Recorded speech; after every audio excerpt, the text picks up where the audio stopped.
Hello, hello, hello. আসসালামু আলাইকুম সবাইকে। দেখো তো সাউন্ড শুনতে পাচ্ছ কিনা? একটু জানায় দাও। Hello, hello, hello. সাউন্ড কি শুনতে পাও? কোথায় বাচ্চা কাচ্চারা? All clear. Very good, very good. ফেসবুকে আমি এখনো কমেন্ট দেখতে পাচ্ছি না। তারপর বলো, কি অবস্থা তোমাদের? অনেক অনেক বছর পর তোমাদের সাথে দেখা। অনেক অনেক বছর পর তোমাদের সাথে দেখা। মনে হচ্ছে সেই গত বছর তোমাদের সাথে দেখা হয়েছিল। তারপরে আবার চলে আসলাম। দেখি সাউন্ড টাউন ঠিক আছে তাহলে। All clear. অনেক ক্লিয়ার লাগতেছে তাই না? বলো, অনেক অনেক ক্লিয়ার না? অনেক ক্লিয়ার আছে তো সাউন্ড টাউন্ড? ভাইয়া সাউন্ড বুঝলাম, টাউন্ড কি বলো? তো সবাই খাতা কলম বের করো। আমি এখানে দেখি।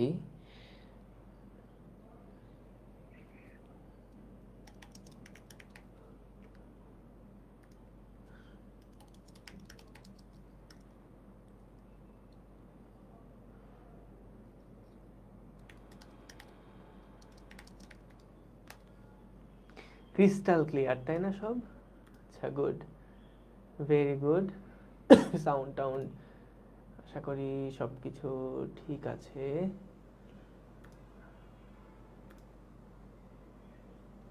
ওকে। হ্যাঁ, আচ্ছা। ওকে, সো আমরা আজকে শুরু করি, চলো ভেক্টরের 2 নাম্বার লেকচার। তো আজকে হলো আহ, প্রথমে আগে অপারের ক্লাস নেওয়ার কথা ছিল। তারপরে অপার চিন্তা করলো যে ভৌত জগৎ এবং পরিমাপ অধ্যায়টা শুরু করার আগে যদি পদার্থবিজ্ঞানের পাঠ প্রস্তুতি টপিকটা কাভার করে ফেলা হয় তাহলে ভালো হয়। তো সেই জন্য অপূর্বর শুরু করার কথা ছিল, কিন্তু আজকে দুর্ভাগ্যজনকভাবে অপূর্বর ওই বাসায় যে ইন্টারনেট কানেকশন সেইটাতে একটু সমস্যা দেখা দিছে। তো 9টার সময় আমাকে জানালো যে ওর ওখানে তারে লাইন নাকি কেটে গেছে। তো এই জন্য পরবর্তীতে যেটা ডিসিশন নিলাম যে আমি তোমাদের ভেক্টর অধ্যায়ে যেটা পড়ানো শুরু করছিলাম সেইটারই সেকেন্ড লেকচারটা আজকে শুরু করব। ঠিক আছে? আচ্ছা, ঠিক আছে। তো আমরা এর আগে প্রথম যে ক্লাসটা ছিল সেইটা তো নিয়েছি। আমি এখানে ফেসবুকে কোনো দেখতে পাচ্ছি না। ফেসবুকে আসতেছে, এটা যে কি হয় মাঝে মাঝে। না, ঠিক আছে। ওকে। আচ্ছা, যাদের ওয়েব অ্যাপে দেখতে সমস্যা হচ্ছে তোমরা একটা কাজ করো, লিভ নিয়ে আর একবার জয়েন দাও অথবা ফেসবুকে চলে যাও সরাসরি। হ্যাঁ, অথবা সরাসরি ফেসবুকে চলে যাও। ওকে, সো চলো আমরা শুরু করি আমাদের ভেক্টরের 2 নাম্বার ক্লাস, তাই তো? বেশিক্ষণ ক্লাস হবে না, ক্লাস হবে বড়জোর 1.5 ঘন্টা। তো তোমরা এইটুকু সময় একদম মনোযোগ দিয়ে থাকবা। যেটা গত ক্লাসেও বলেছিলাম যে সকল ডিস্ট্র্যাকশন ভুলে একদম টেবিল চেয়ারে বসো, টেবিল চেয়ারে বসো। আর সামনে খাতা কলম নাও। হাতের কাছে যেন কিবোর্ড না থাকে, হাতের কাছে থাকবে খাতা কলম। যদি একান্তই কোনো কিছু প্রশ্ন করা দরকার হয় বা রেসপন্স যখন আমি চাইবো ওই সময় কিবোর্ডে গিয়ে লিখে আসবা, তাছাড়া কিবোর্ড ধরবাই না। ঠিক আছে? আর আমাদের এইখানে ধরো প্রথমে প্রথমে ওকে, সাউন্ড অ্যান্ড স্ক্রিন ক্লিয়ার আছে, ঠিক আছে। তাহলে সবাই খাতা কলম বের করে বসো। আমরা তাহলে চলো শুরু করি। সবাই মোটামুটি চলে আসছে তাই না? সবাই মোটামুটি চলে এসেছে। ঠিক আছে, তাহলে আমরা শুরু করতে পারি। আমরা আস্তে আস্তে শুরু করতে পারি। ওকে ভাইয়া, যুদ্ধ কবে থেকে শুরু? কিসের যুদ্ধ? কিসের যুদ্ধ বস? হ্যাঁ, ফার্স্ট ক্লাস অর্ধেক করলে অসুবিধা নেই, পারা উচিত। ঠিক আছে। হ্যাঁ, হ্যাঁ। অপূর্ব দাদা ফিজিক্সের ওই যে পদার্থবিদ্যার পাঠ প্রস্তুতি ওইটা ভাইয়া নিবে। ওইটা হচ্ছে হয়তো আমার সামনে যে 2 দিন ক্লাস আছে সেই 2 দিনের মধ্যে যে কোনো একদিন হয়তো বা ভাইয়া ক্লাসে ঢুকে যাবে। ঠিক আছে? ওকে, সো চলো মোটামুটি প্রায় সবাই চলে। আজকে ফেসবুকে লাইভ হচ্ছে, তো ফেসবুকেও লাইভ হচ্ছে। ফেসবুকেও লাইভ হচ্ছে। ঠিক আছে। হ্যাঁ, ঠিক আছে। চলো তাহলে শুরু করি। একদম প্রথমে দেখো অবস্থান ভেক্টর। আমরা লাস্ট ক্লাসে কিন্তু কয়েকটা বিশেষ টাইপের ভেক্টর নিয়ে পড়াশোনা করছিলাম, মনে আছে? কিছু বিশেষ টাইপের ভেক্টর নিয়ে আমরা পড়ছিলাম। তার মধ্যে আমরা দেখেছিলাম সমান ভেক্টর, তারপরে ছিল অসমান ভেক্টর, তারপর সদৃশ ভেক্টর, বিসদৃশ ভেক্টর, তাই না? এবং তারপরে আমরা সমতলীয় ভেক্টর দেখলাম, অসমতলীয় ভেক্টর দেখলাম। এরকম বিভিন্ন টাইপের বিশেষ ধরনের ভেক্টর কিন্তু আমরা আগের ক্লাসে দেখেছিলাম।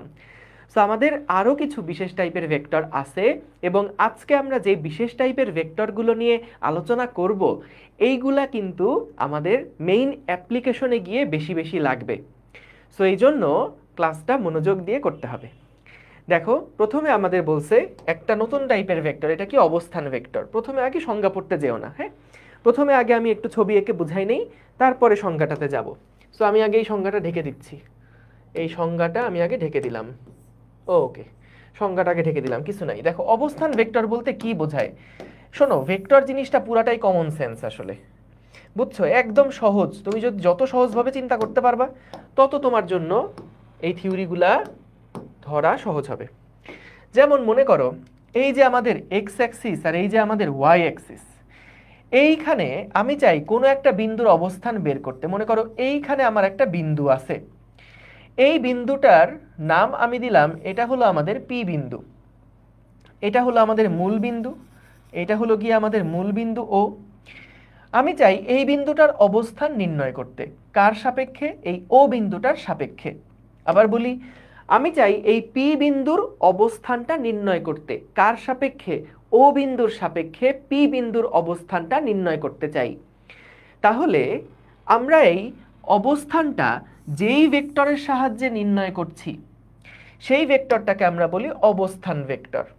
অর্থাৎ দেখো মূল বিন্দু থেকে ওই বিন্দু পর্যন্ত যে ভেক্টরটা থাকবে সেই ভেক্টরটাকেই আমরা বলি অবস্থান ভেক্টর। এবং খেয়াল করে দেখো এই যে অবস্থান ভেক্টরটা কিন্তু মূলত শুরু হয়েছে কোত্থেকে? মূল বিন্দু থেকে শুরু হয়েছে। মূল বিন্দু ছাড়া অন্য কোনো বিন্দু থেকে শুরু হলে কিন্তু আমরা মূল বিন্দুর সাপেক্ষে অবস্থানটা প্রকাশ করতে পারবো না। যেমন আমি যদি এই রকম একটা ভেক্টর দিয়ে পি বিন্দুর অবস্থান বুঝাই, তাহলে এইটা কি আমাদের মূল বিন্দু হলো? আমাদের মূল বিন্দু তো এইটা। তাহলে আমি কিন্তু আসলে পি বিন্দুর অবস্থান মূল বিন্দুর সাপেক্ষে পেলাম না। তাহলে এই যে ভেক্টরটা সেটা কিন্তু আমাদের অবস্থান ভেক্টর বলা যাবে না। অবস্থান ভেক্টর হতে হলে সবসময় মূল বিন্দু থেকে ভেক্টরটাকে আঁকতে হবে। ভেক্টরটা সবসময় শুরু হতে হবে কোথা থেকে? মূল বিন্দু থেকে শুরু হতে হবে। এবং আমি যেই পয়েন্টটা নির্দেশ করতে চাই সেই পয়েন্টে গিয়ে ভেক্টরটা শেষ হতে হবে। তাহলে দেখো এটা আদি বিন্দু আর এটা হচ্ছে শেষ বিন্দু। তাহলে অবস্থান ভেক্টরের আমরা যদি সংজ্ঞাটা একটু দেখি, দেখো সংজ্ঞাটা কি বলছে। এর ইংরেজি টার্ম হলো পজিশন ভেক্টর। প্রসঙ্গ কাঠামোর মূল বিন্দুর সাপেক্ষে, এই দেখো এটা প্রসঙ্গ কাঠামো, তার মূল বিন্দুর সাপেক্ষে অন্য কোনো বিন্দুর অবস্থান নির্ণয় বা নির্দেশ করার জন্য যে ভেক্টর বিবেচনা করা হয় তাকে ওই বিন্দুর অবস্থান ভেক্টর বলে। আবার দেখো প্রসঙ্গ কাঠামোর মূল বিন্দু, এটা মূল বিন্দুর সাপেক্ষে এইরকম একটা বিন্দুর অবস্থান নির্ণয় করার জন্য যে ভেক্টর আঁকা হয় বা যেই ভেক্টর বিবেচনা করা হয় তাকেই আমরা অবস্থান ভেক্টর বলি। ঠিক আছে, ক্লিয়ার? তাহলে অবস্থান ভেক্টর কি জিনিস সেটা আমরা বুঝলাম। এখন বলো তো, আগের ক্লাসে আমরা একটা জিনিস দেখছিলাম, একটা ছিল সীমাবদ্ধ ভেক্টর নামে আমাদের একটা ভেক্টর ছিল। মনে আছে কার কার? সীমাবদ্ধ ভেক্টর এর বৈশিষ্ট্য কি ছিল? সীমাবদ্ধ ভেক্টরের বৈশিষ্ট্য কি ছিল মনে আছে কি কারো? একটা ছিল ওই যে মুক্ত ভেক্টর আর একটা ছিল সীমাবদ্ধ ভেক্টর। মুক্ত ভেক্টর যেটা, সেটা কিন্তু আমরা যে কোনো জায়গা থেকে শুরু করতে পারতাম। এই যে তুর্য সবার আগে অ্যান্সার দিছে। সীমাবদ্ধ ভেক্টর এমন একটা ভেক্টর ছিল যেটা কিন্তু আমাদের যার পাদবিন্দুটা ফিক্সড, যার আদি বিন্দুটা ফিক্সড, তাই না? যার আদি বিন্দুটা ফিক্সড থাকতো সেটাকে কিন্তু আমরা বলতাম যে সীমাবদ্ধ ভেক্টর। সো এইখানে আমাদের বলতো অবস্থান ভেক্টর আঁকতে গেলে সব সময়ের জন্য আমাদের শুরুটা কোত্থেকে করতে হবে? এই মূল বিন্দু থেকে করতে হবে না? তাহলে এই মূল বিন্দু থেকে যেই ভেক্টরটা আমরা আঁকবো সেটাকেই কেবলমাত্র অবস্থান ভেক্টর আমরা বলি। তাহলে খেয়াল করো, আমরা কিন্তু অন্য কোনো বিন্দু থেকে যেহেতু শুরু করতে পারছি না, তাহলে অবস্থান ভেক্টর কিন্তু একটা সীমাবদ্ধ ভেক্টর। অবস্থান ভেক্টর এক ধরনের সীমাবদ্ধ ভেক্টর। দেখি কুমিল্লা বোর্ড 2022 সালে ঠিক এই প্রশ্নটাই আসছিল। দেখো, যখন আমি আবারও বলছি, প্রথমবারের জন্য যখন এই স্লাইডগুলো দেখবা, তখন খবরদার এই যে একটা সুন্দর অনুধাবনমূলক প্রশ্ন পাইছি, এটা তাহলে পরীক্ষা আসবে, ঝুঁকে ঝুঁকে মুখস্থ করি, এই কাজগুলো করবা না খবরদার। তুমি আগে থিমটা মাথার মধ্যে ঢুকাবা, বুঝবা, এরপর নিজের ভাষায় সেটাকে প্রকাশ করার চেষ্টা করবা। তখন তুমি দেখবা কোনো কোনো শব্দে আটকাই গেছো, কোনো কোনো ভাষা প্রকাশ করতে পারছো না। সো সেই সময় যেটা করবা, একবার রিডিংটা পড়বা। রিডিং পড়লে ওই শব্দগুলো মাথায় ঢুকে যাবে এবং তারপরে তুমি সুন্দর মতো নিজের ভাষাতেই পুরা শব্দগুলো প্রকাশ করতে পারবা বা পুরা থিমটা প্রকাশ করতে পারবা।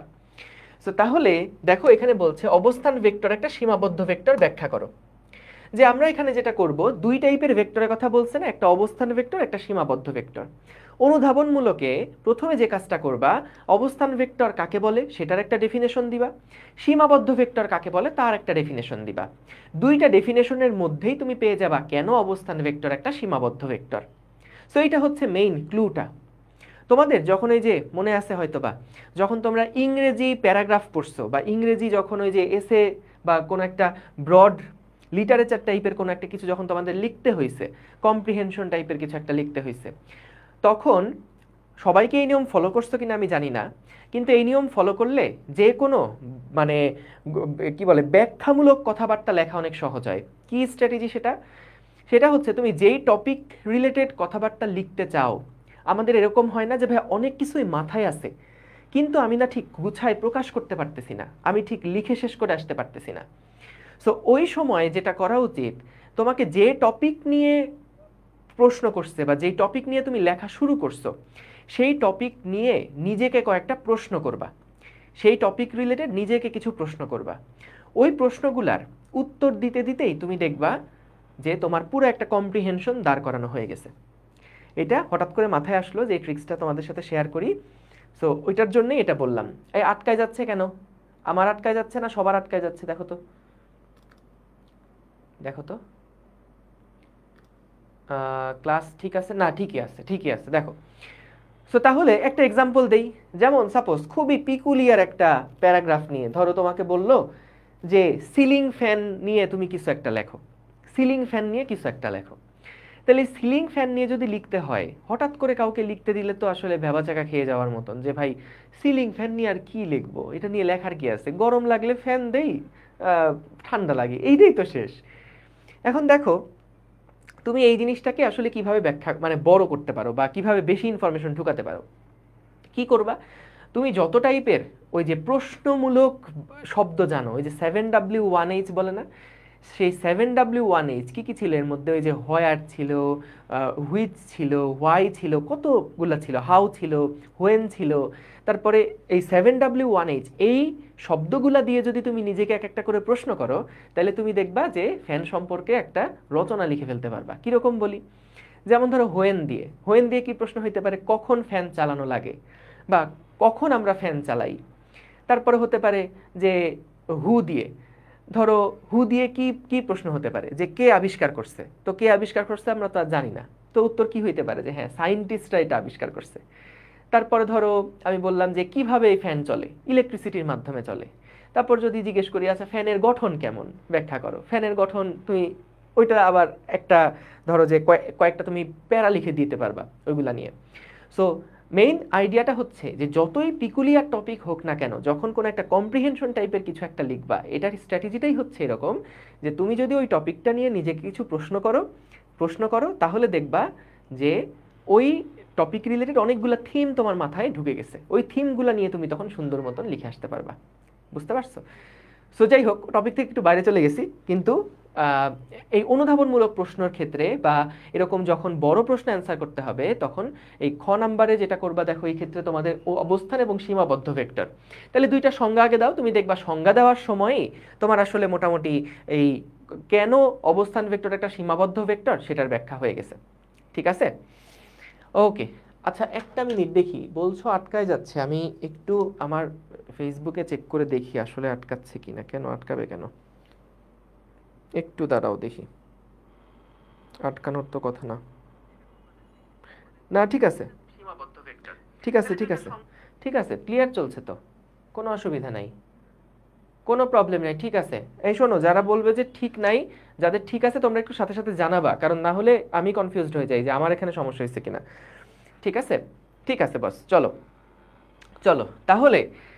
যাদের এখানে আটকায় যাচ্ছে তোমরা ফেসবুকে চলে যাও। হ্যাঁ, অনেকের হতে পারে যে হয়তো ব্যান্ডউইথ কম বা নেট ভালো না, তারা ফেসবুকে চলে যাও, ফেসবুকে দেখবা যে সুন্দর স্মুথ আসতেছে।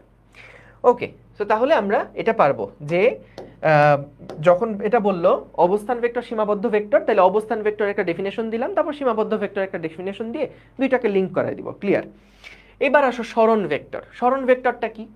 যদি একটা বস্তুকণা পি অবস্থান থেকে কিউ অবস্থানে স্থানান্তরিত হয়, তাহলে পি বিন্দুকে পাদবিন্দু ধরে অঙ্কিত ভেক্টরকে সরণ ভেক্টর বলে। মনে করো যে আমাদের কোনো একজন ভদ্রলোক, সে কি করলো, প্রথমে ডান দিকে গেল, প্রথমে সে মনে করো পি অবস্থানে ছিল, পি অবস্থানে ছিল, এবং তারপরে সে মনে করো উপরের দিকে গেল, এইটা হচ্ছে তার কিউ অবস্থান।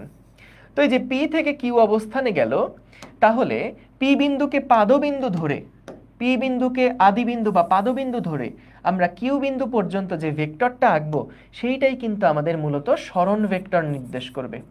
সেইটাই মূলত কি ভেক্টর নির্দেশ করবে? আমাদের সরণ ভেক্টর নির্দেশ করবে।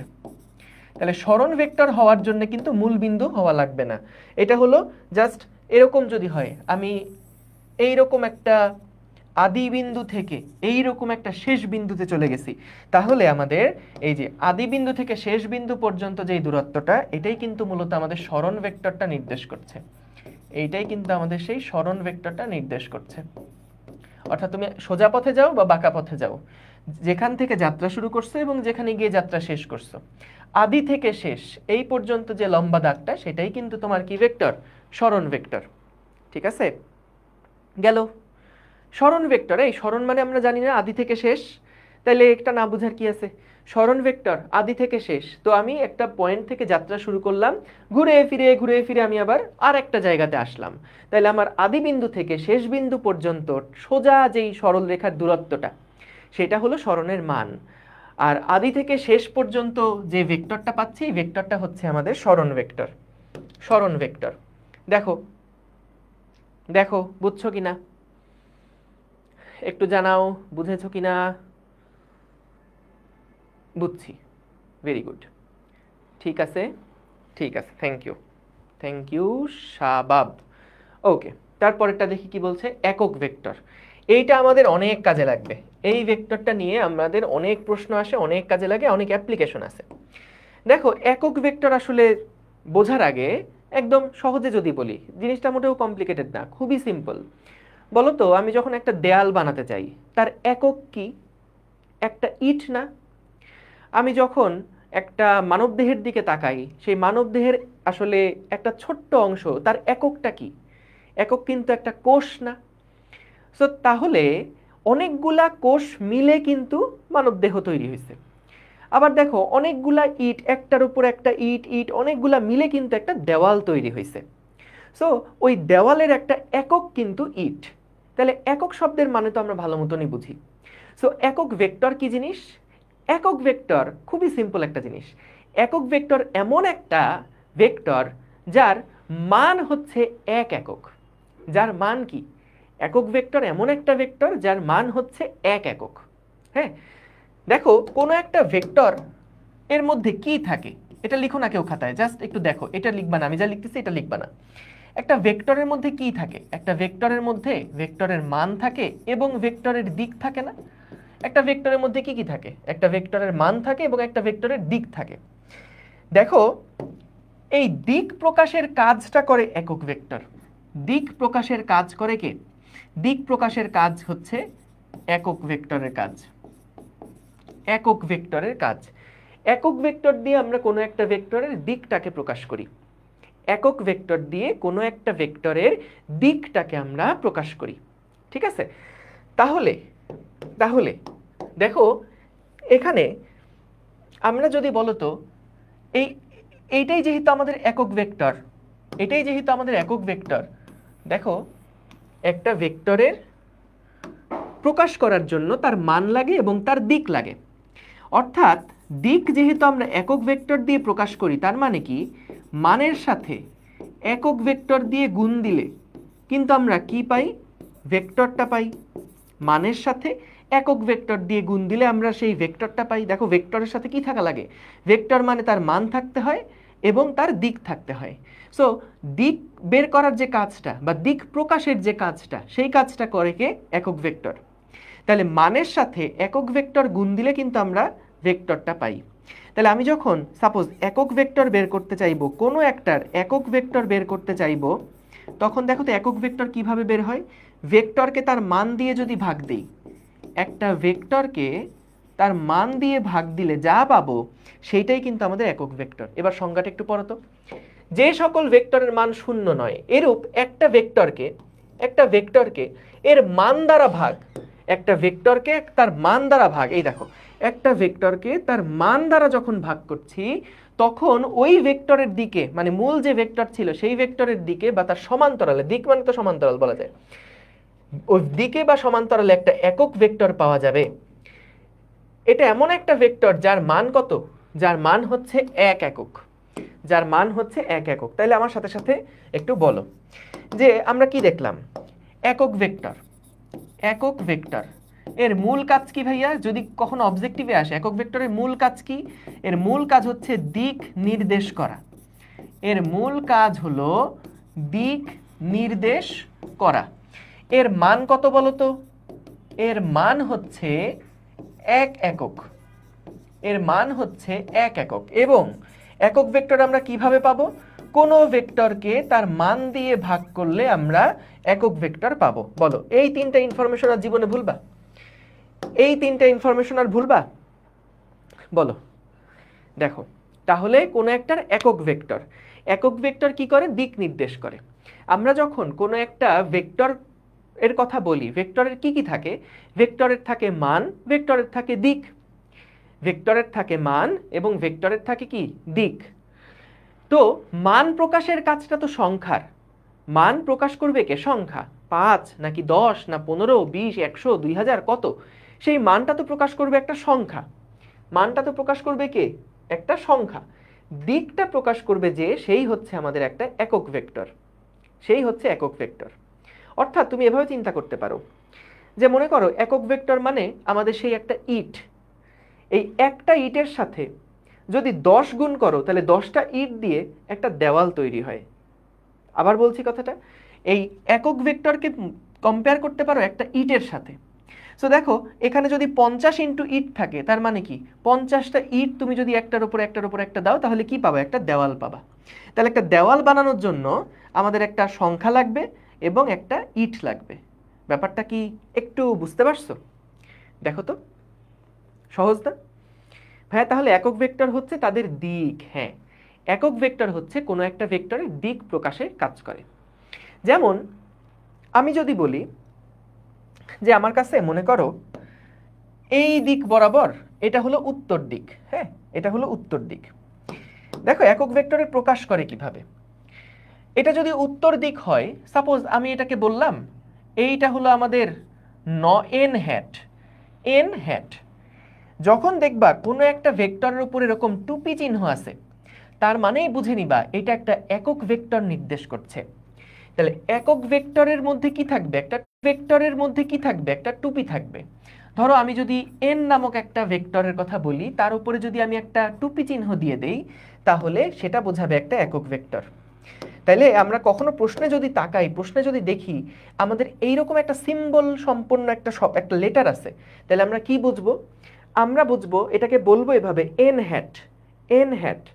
n হ্যাট কথাটার মানে কি, n হ্যাট কথাটার মানে আমরা বুঝবো এটা একটা একক ভেক্টর, এটা একটা দিক নির্দেশ করছে। এইবার দেখো এটার সিগনিফিকেন্সটা কি। মনে করো আমি উত্তর দিক এর দিকে একক ভেক্টর বোঝাতে n হ্যাট ব্যবহার করি, ঠিক আছে, উত্তর দিকে এইটা বোঝাতে n হ্যাট ব্যবহার করি। এবং মনে করো এটা আমাদের পূর্ব দিক, সো পূর্ব দিকটার জন্য আমরা ই হ্যাট ব্যবহার করি, ই হ্যাট, ই হ্যাট, ঠিক আছে, ই হ্যাট। ই হ্যাট মানে কি, ই হ্যাট মানে হচ্ছে এমন একটা ভেক্টর যেই ভেক্টরটা কাজ করছে পূর্ব দিক বরাবর এবং যার মান কত, যার মান হচ্ছে গিয়ে 1 একক। যখন আমি বলবো n হ্যাট, n হ্যাট, তার মানে এটা এমন একটা ভেক্টর যেই ভেক্টরটা আসলে উত্তর দিকে নির্দেশ করছে এবং যার মান হলো 1 একক। মূলত হ্যাট চিহ্ন মানেই আমরা বুঝবো কি সেটা একটা 1 এককের ভেক্টর। ই মানে কি বুঝবো, হ্যাট মানে কি বুঝবো, এটা মানে বুঝবো এটা 1 এককের একটা ভেক্টর, শুধুমাত্র দিক নির্দেশ করছে, শুধুমাত্র দিক নির্দেশ করছে। এখন খেয়াল করো, আমি যদি একটা ভেক্টর এ লিখি, এ একটা ভেক্টর, এমন একটা ভেক্টর হলো এ, এ হলো এমন একটা ভেক্টর যার মান হচ্ছে 5। দেখো এই এ ভেক্টর লিখতে গেলে আমার কি লাগবে, আমার একটা মান লাগবে এবং একটা দিক লাগবে না। এ ভেক্টর তো একটা ভেক্টর, তাহলে আমার মান লাগবে, একটা দিক লাগবে। সো আমরা এখানে মান মনে করলাম 5, একটা ভেক্টরের মান হচ্ছে 5 একক এবং ভেক্টরটার ডিরেকশন ছিল হচ্ছে নর্থের দিকে, সাপোজ নর্থের দিকে। তাহলে আমরা দেখো কাউকে যদি বলি এইটুকু সিম্বল যদি বলি যে 5n হ্যাট, তাহলে সে কি বুঝবে জানো? তাহলে সে বুঝবে এমন একটা ভেক্টর যেই ভেক্টরের মান হচ্ছে 5 একক এবং যেই ভেক্টরটা কাজ করছে কোন দিক বরাবর, উত্তর দিক বরাবর। তাহলে একটা ভেক্টরকে যখন আমরা প্রকাশ করব, ভাইয়া বলো তো একটা ভেক্টর তার তো মানও আছে দিকও আছে, কিন্তু তুমি যদি প্রকাশ করার সময় শুধুমাত্র সংখ্যা দিয়ে প্রকাশ করো তাহলে কি হইল? একটা ভেক্টরে মান আছে দিকও আছে, কিন্তু তুমি যদি প্রকাশ করার সময় শুধু 5 লেখো, তাহলে এর মান আছে, এর দিক কোথায়? এর তো দিক বোঝাচ্ছে না কোনো কিছু। 5 তো একটা সংখ্যা। আমি যদি বলি 5 নিউটন, তাহলে 5 নিউটন মানে এটা তো একটা ভেক্টর রাশি, কিন্তু আমরা এখানে শুধু 5 নিউটন আকারে যদি লিখি আমরা তো দিকটা বুঝতে পারছি না। সো তাহলে একটা ভেক্টর আকারে প্রকাশ করার জন্য কিন্তু মান লাগবে, দিক লাগবে। সো এই দিকটা প্রকাশ করার জন্যই আমাদের একটা একক ভেক্টরের প্রয়োজন হয়, একটা একক ভেক্টরের প্রয়োজন হয়। বুঝতে পারছো? সহজ। ভাইয়া মান যদি 1 একক না হয়, না হওয়ার কোনো সম্ভাবনাই নাই।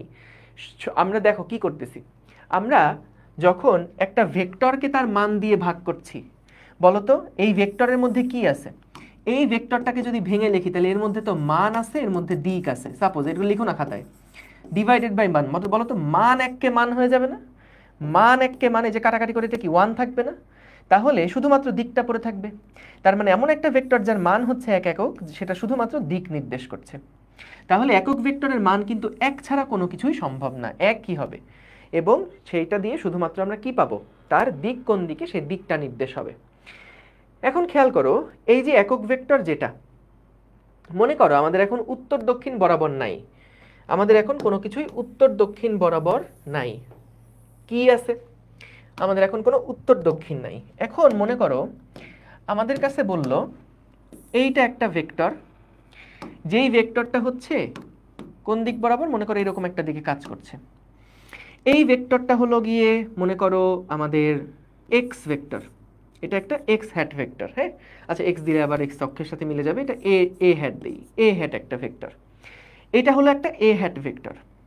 তার মানে কি, এটা এমন একটা ভেক্টর যার মান হচ্ছে 1 একক এবং যেটা শুধুমাত্র ডিরেকশনটাকে নির্দেশ করছে, শুধুমাত্র ডিরেকশনকে নির্দেশ করছে। এখন আমি যদি এমন একটা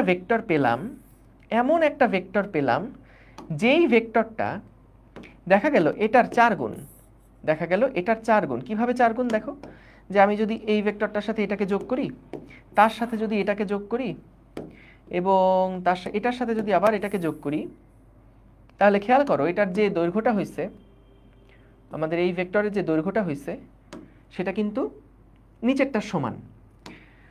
আমরা এমন একটা ভেক্টর নিলাম, দেখো এখান থেকে এতটুকু পর্যন্ত এটা হলো কোনো একটা ভেক্টরের মান, মানে 1 একক মানের একটা ভেক্টর। এটা এইখানে আবার সিমিলার একটা ভেক্টর নিছি, সেম রেঞ্জের সিমিলার একটা ভেক্টর নিছি। এইখানে আমরা একই রকম একটা ভেক্টর নিছি, এইখানে আমরা একই রকমের একটা ভেক্টর নিছি। সো বলো তো এরকম 4টা ভেক্টর যখন একই লাইন বরাবর হলো, তখন মূল ভেক্টরটা আসলে কি হয়ে যাবে? 4a ড্যাশ হয়ে যাবে না, বা 4a হ্যাট হয়ে যাবে। এই 4a হ্যাট ভেক্টরটাকে আমরা বলছি, মনে করো আমাদের একটা ভেক্টর, সেটা হলো a। এই যে বড় যে ভেক্টরটা দেখছো, বড় ভেক্টরটা হলো a ভেক্টর। 4a হ্যাট বলতে কি বোঝাচ্ছে? 4a হ্যাট বলতে বোঝাচ্ছে এই a হ্যাটের ডিরেকশনটা যেই দিকে, তার 4 গুণ মানের ভেক্টর হলো এই a ভেক্টরটা। ঠিক আছে, তার 4 গুণ মানের ভেক্টর হলো এই a ভেক্টরটা। দেখো ক্লিয়ার কিনা?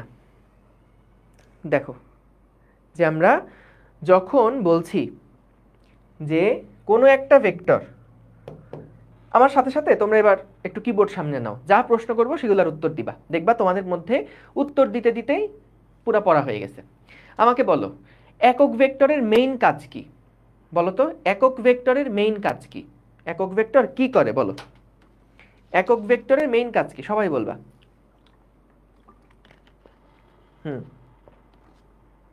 একক ভেক্টরের মেইন কাজ হচ্ছে দিক নির্দেশ করা, কোন দিক বরাবর ভেক্টরটা কাজ করছে সেটা নির্দেশ করা। এবার বলো একক ভেক্টরের মান কত? একক ভেক্টরের মান কত? 1 একক। Very good. একক ভেক্টরের মান হচ্ছে 1 একক এবং একক ভেক্টরের কাজ হচ্ছে দিক নির্দেশ করা। জাস্ট এইটুকু বুঝলেই হলো। এবং আরেকটা কথা, একক ভেক্টর যখন প্রকাশ করি এটা দেখে চিনবো কিভাবে কোনটা একক ভেক্টর? কি দেখে চিনবো বলো তো? কি দেখে চিনবো কোন একটা ভেক্টর যে একক ভেক্টর? ক্যাপ দেখে বা হ্যাট দেখে, মাথার উপরে টুপি দেখে চিনবো এটা হলো একটা একক ভেক্টর। ব্যাস সিম্পল, আর কিচ্ছু বোঝা লাগবে না, এইটুকু বুঝলেই হবে, এইটুকু বুঝলেই হবে। ঠিক আছে? হ্যাঁ, এই চিহ্ন দেখে বুঝবো, এই তো বুঝছোই তো, তাহলে আর সমস্যা কি? আচ্ছা এখন যদি বলি আচ্ছা একক ভেক্টর কিভাবে নির্ণয় করতে হয়? একক ভেক্টর কিভাবে করে আমরা নির্ণয় করি বলো তো? একক ভেক্টর কিভাবে আমরা নির্ণয় করি? কোনো একটা ভেক্টরকে যদি আমরা তার মান দিয়ে ভাগ করি তাহলে আমরা তার একক ভেক্টর পাই। সিম্পল, শেষ তো। একটা ভেক্টরকে যদি আমরা তার মান দিয়ে ভাগ করি তাহলে আমরা কিন্তু একক ভেক্টর পাই। ঠিক আছে? আমি ফেসবুকে কোনো কমেন্ট দেখতে পাচ্তেছি না। আচ্ছা এখন যদি বলি আচ্ছা একক ভেক্টর কিভাবে? হ্যাঁ ঠিক আছে, ঠিক আছে, এই তো পারো তো, সবই তো পারো, সমস্যা কি তাহলে? Very good. এই তো, আর এখানে কি বলছিলাম যে এইটা আমাদের একটা একক ভেক্টর। সো এরকম মনে করো ওই যে ইটের সাথে তুলনা করো, একটা ইট, দুইটা ইট, তিনটা ইট, চারটা ইট, চারটা ইট মিলে যদি একটা দেওয়াল তৈরি হয় তাহলে এটা হচ্ছে আমাদের সেই দেওয়ালটা, আর এগুলা হচ্ছে সেই খণ্ড খণ্ড ইটগুলা। সো এখানে আমাদের এই ইটগুলা হচ্ছে এক একটা ইউনিট ভেক্টর বা একক ভেক্টর, এবং এই একক ভেক্টরগুলো নিয়ে আমরা কি পেলাম? একটা মূল ভেক্টর পেলাম। ঠিক আছে? আচ্ছা গেল। এখন আসো যেটা সবচেয়ে বেশি গুরুত্বপূর্ণ, আমরা একক ভেক্টর পড়ছি, সবচেয়ে গুরুত্বপূর্ণ হলো আয়ত একক ভেক্টর। এটা হচ্ছে দুনিয়ার সবচেয়ে সহজ টপিক এবং এটা আসলেই সবচেয়ে সহজ, সবচেয়ে সহজ। দেখো আমাদের দিক বলতে আসলে কিভাবে আমরা দিকটা বুঝবো? সো যখন আমরা কোনো একটা ভেক্টরকে নির্দেশ করব মূলত একক ভেক্টর দিয়ে সেই নির্দেশটা করি। আমাদের দেখো সবসময় এক্স অক্ষ, ওয়াই অক্ষ, জেড অক্ষ, তিনটা এক্সিস তো আছে। যেমন এটা হলো এক্স অক্ষ, এইটা হলো আমাদের ওয়াই অক্ষ, এইটা হলো আমাদের জেড অক্ষ। তো ভাই এক্স অক্ষ বরাবর যে একক ভেক্টরটা আছে না, এক্স অক্ষ বরাবর যে একক ভেক্টরটা আছে না, সেইটাকে আমরা বলি আই ক্যাপ। কাউরে দুনিয়ার যে কাউরে যারা ফিজিক্স পারে তুমি যদি তারে গিয়ে বলো ভাই আই ক্যাপের ডিরেকশনটা কোন দিকে বলেন তো, ও কিন্তু বলে দিবে এক্স অক্ষ বরাবর, এক্স অক্ষ বরাবর। সো তাহলে আই ক্যাপ এইটা হচ্ছে সব সময়ের জন্য এক্স অক্ষ বরাবর একক ভেক্টরটাকে নির্দেশ করে। এরপরে আসো ওয়াই অক্ষ বরাবর যে একক ভেক্টর, ওয়াই অক্ষ বরাবর যে একক ভেক্টর সেইটাকে আমরা প্রকাশ করি জে ক্যাপ দিয়ে, এবং জেড অক্ষ বরাবর যে একক ভেক্টরটা আছে, জেড অক্ষ বরাবর যে একক ভেক্টরটা আছে সেইটাকে আমরা প্রকাশ করি কে ক্যাপ দিয়ে, I J K, I J K. এই কথাগুলোই এখানে লেখা আছে। দেখো এখানে কি বলছে আসো দেখি। তার মানে দেখো আসলে আমরা যে এখানে নর্থ দিয়ে তারপরে একটা চিহ্ন দিছিলাম, ইস্ট দিয়ে একটা চিহ্ন দিছিলাম, এইটা কিন্তু প্রচলিত না। এটা জাস্ট তোমাদের তখন বোঝানোর জন্য বলছিলাম যে একটা দিক বরাবর একটা ভেক্টর আছে, তার উপরে টুপি বুঝাই দিলে বুঝবো যে ওই ভেক্টরের দিকে একটা একক ভেক্টর নির্দেশ করছে। কিন্তু এটা কিন্তু প্রচলিত না যে নর্থ মানে এটা বোঝায়, ইস্ট মানে এটা বোঝায়। সো তাহলে আমরা যখন পরীক্ষার খাতায় ধরো লিখবো তাহলে তো আমার উত্তর দক্ষিণ কোন দিকে এগুলো সব হিসাব রাখতে হবে। কিন্তু আমি তো ওইগুলা পরীক্ষার হলের মধ্যে বা যখন আমি সবসময় যে উত্তর দিকে মুখ করে থাকবো, দক্ষিণ দিকে মুখ করে থাকবো, এরকম তো আসলে হবে না। সো তাইলে আমাদের x axis, y axis, z axis যদি এই অনুযায়ী আমরা কোনো একটা ভেক্টরকে প্রকাশ করতে পারি তাহলে কিন্তু আমরা যে কোনো ভেক্টরকে প্রকাশ করতে পারবো। সো তাহলে দেখো যে আমরা এখানে কি করলাম, তিনটা অ্যাক্সিস, এক্স অক্ষ, ওয়াই অক্ষ, জেড অক্ষ। যদি আমরা বলি আই ক্যাপ, আই ক্যাপ মানে কি হবে? আই ক্যাপ মানে হচ্ছে এক্স অক্ষ বরাবর একটা একক ভেক্টর। জে ক্যাপ মানে কি? ওয়াই অক্ষ বরাবর একটা একক ভেক্টর। কে ক্যাপ মানে কি? জেড অক্ষ বরাবর একটা একক ভেক্টর। এইবার সবচেয়ে মজার কাহিনী শোনো। যখন তুমি দেখবা তোমাকে কেউ বলছে 5i ক্যাপ, 5i ক্যাপ, এই বলো তো এই ভেক্টরটা কোন দিক বরাবর কাজ করছে? এই ভেক্টরটা বলো তো কোন দিক বরাবর কাজ করছে?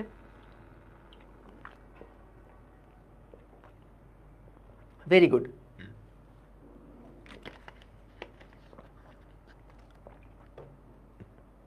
ভেক্টরটা কাজ করছে এক্স অক্ষ বরাবর, তাই না?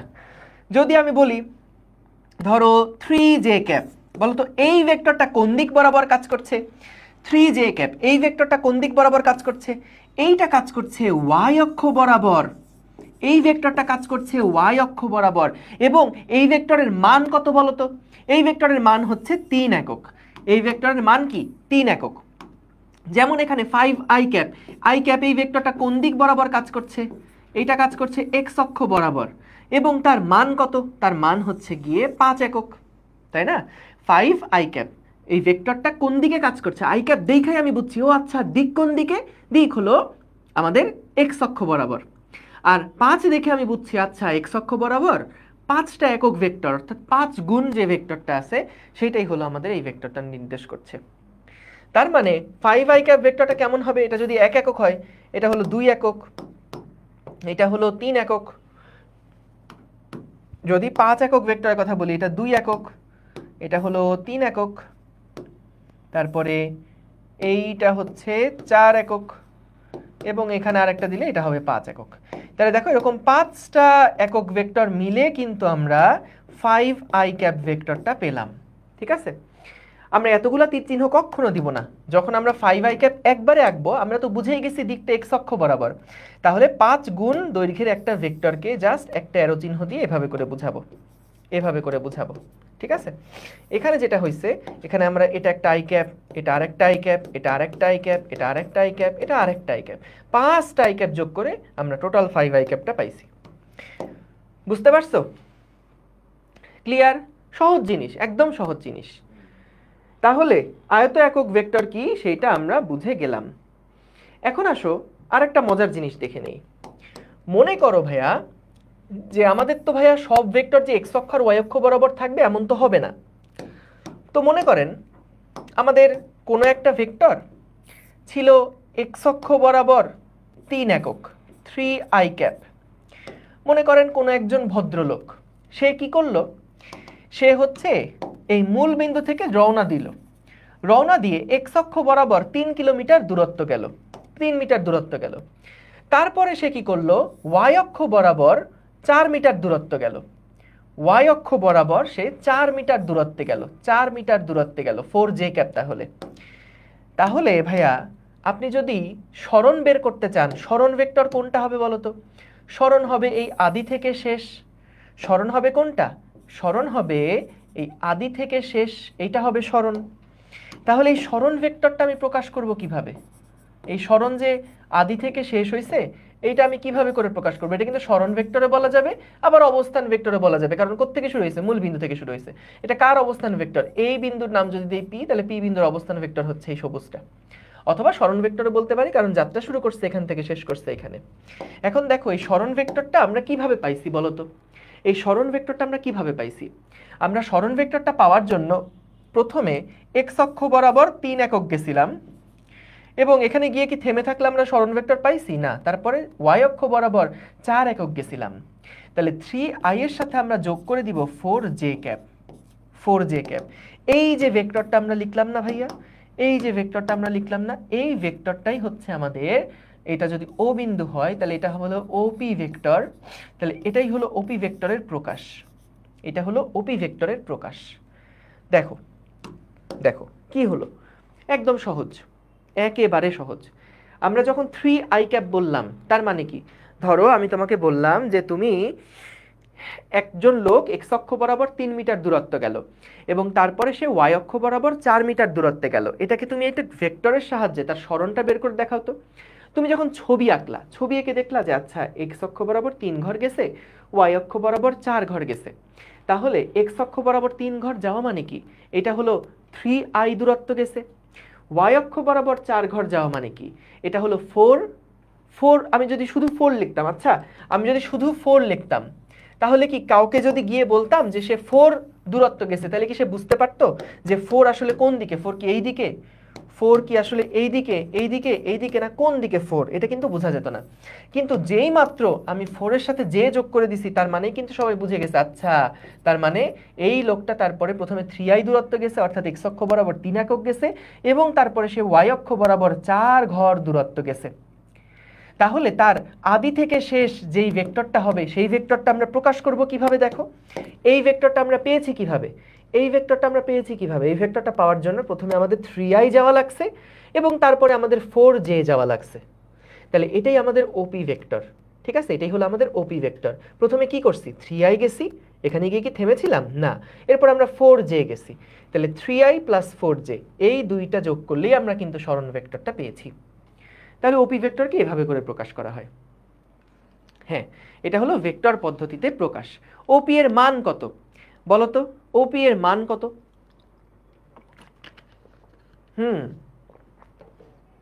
ওপি এর মান হচ্ছে 5। এটা দেখেই বোঝা যায়, ফেলা যায়, পিথাগোরাস থেকে বলে ফেলা যায়। আমরা এখান থেকেও কিন্তু মানটা বের করতে পারি। সো এই মানগুলো আমরা সামনে বের করব, চিন্তা করো না। এটা তো তোমরা দেখেই বুঝে গেছো, 3i cap plus 4j cap যদি হয়, তাহলে এইখানে ওপি ভেক্টরের মান হচ্ছে 5 একক। কারণ এই যে 3 স্কয়ার প্লাস 4 যেহেতু পিথাগোরাস জ্যামিতিক নিয়মে, তাহলে এই ভেক্টরের দৈর্ঘ্যটা যদি কেউ বের করতে চায়, তাহলে দৈর্ঘ্যটা হবে হচ্ছে 5 একক। ঠিক আছে, কারণ এটা 3, এটা 4, পিথাগোরাস ফেললে root over 3 square plus 4 square. So আমরা মানের মধ্যে এখনই যাব না, মান দিকে এখনই যাব না, জাস্ট একক ভেক্টর শিখলাম এবং এটার প্রয়োগটা হালকা দেখলাম। এবং আমরা আয়ত একক ভেক্টর, দেখো এবার আসলে লেখাগুলা পড়ি। কি বলছিল এখানে? বলছে যে ত্রিমাত্রিক স্থানাঙ্ক ব্যবস্থায় পরস্পর লম্ব 3টা অক্ষ থাকে, x অক্ষ, y অক্ষ, z অক্ষ।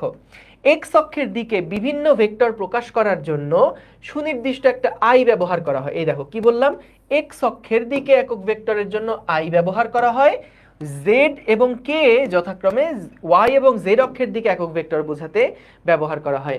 এবং এই i j k এটাকে আমরা বলি আয়ত একক ভেক্টর।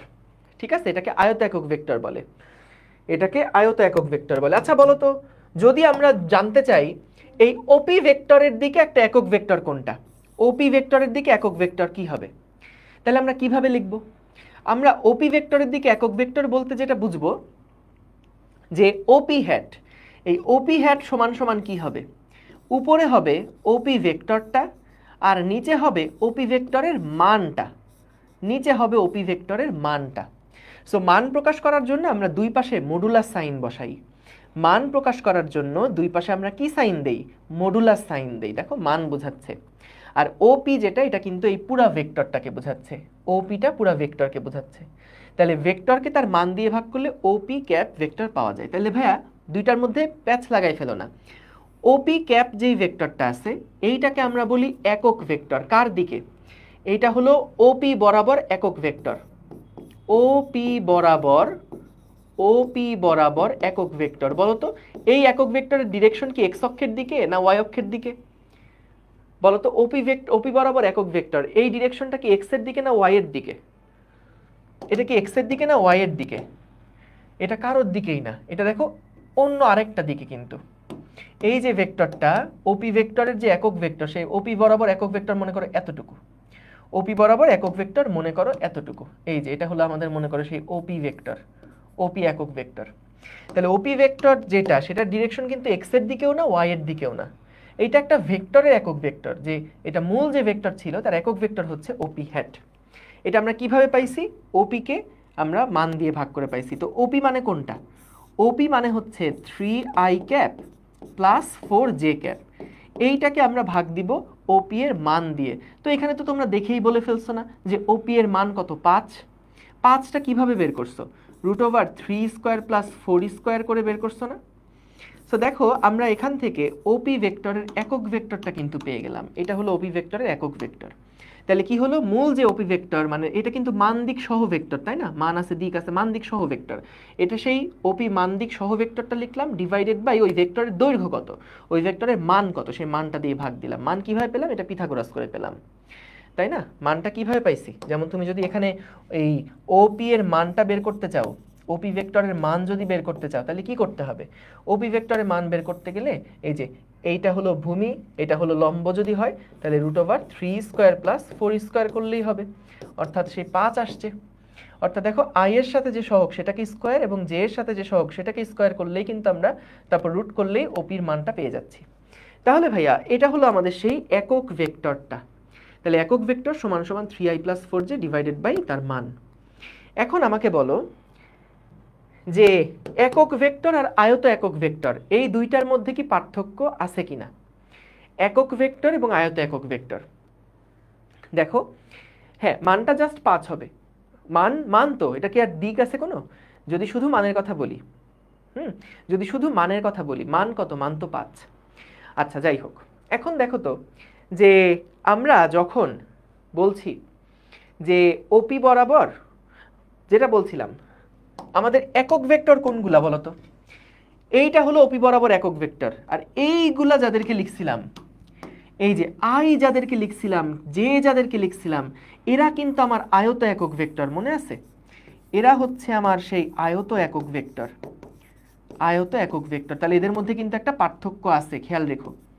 শুধু একক ভেক্টর আর আয়ত একক ভেক্টরের মধ্যে পার্থক্য আছে। শুধু একক ভেক্টর বলতে আমরা বুঝি যে কোনো একটা ভেক্টরের দিকে একক ভেক্টর, আর আয়ত একক ভেক্টর মানে এক্স অক্ষ, ওয়াই অক্ষ, জেড অক্ষ বরাবর যে একক ভেক্টরগুলা ছিল সেইগুলা। বুঝতে পারছো? সো এই কাহিনী। এরপরে দেখো আরেকটা ভেক্টর আছে, সেই ভেক্টরটাকে আমরা বলি বিপ্রতীপ ভেক্টর। এটা খুব একটা কাজে লাগে না, এমসিকিউতে দেয়। আমরা এরপর টানা কিছু এমসিকিউ সলভ করবো। দাঁড়াও, মনে করো এই ভেক্টরটাকে আমি বললাম এটা হলো 5i ক্যাপ একটা ভেক্টর। এর বিপ্রতীপ ভেক্টর কি হয় জানো? বিপ্রতীপ ভেক্টরটা হয় একই দিক বরাবর, কিন্তু মান হয় এটার বিপরীত। মান হয় এটার বিপরীত, অর্থাৎ 1/5i ক্যাপ। এটা যদি 5i ক্যাপ হয় তাহলে এর বিপ্রতীপ ভেক্টর হচ্ছে 1/5i ক্যাপ। আরেকটা এক্সাম্পল দিই, ধরো এই ভেক্টরটা যদি হয় 2i ক্যাপ, তাহলে এর বিপ্রতীপ যে ভেক্টরটা হবে সেই ভেক্টরটা হবে এর উল্টা, মানে 1/2i ক্যাপ। তাহলে খেয়াল করো, এবার আমরা চলো ডেফিনেশনটা পড়ি। দুইটা সমান্তরাল ভেক্টরের একটার মান অপরটার বিপ্রতীপ হলে, এই দেখো একটার মান, এটা কি মান নির্দেশ করতো না? একটার মান যদি অপরটার বিপ্রতীপ হয় তাহলে তাদেরকে বিপ্রতীপ ভেক্টর বলে। যেমন P vector 5i cap, Q vector 1/5i cap. পরের ছবিতে চিত্র আছে, অসুবিধা নাই, ঠিক আছে? চিত্রে এটাকে পি বলে দাও, এটাকে কিউ বলে দাও, এই তো ঠিক আছে। তাহলে বিপ্রতীপ ভেক্টর আশা করি কি জিনিস বুঝতে পারছো। একটা আরেকটার পরিপূরক না, পরিপূরক ওইভাবে বলে না, একটা আরেকটার বিপ্রতীপ বলে।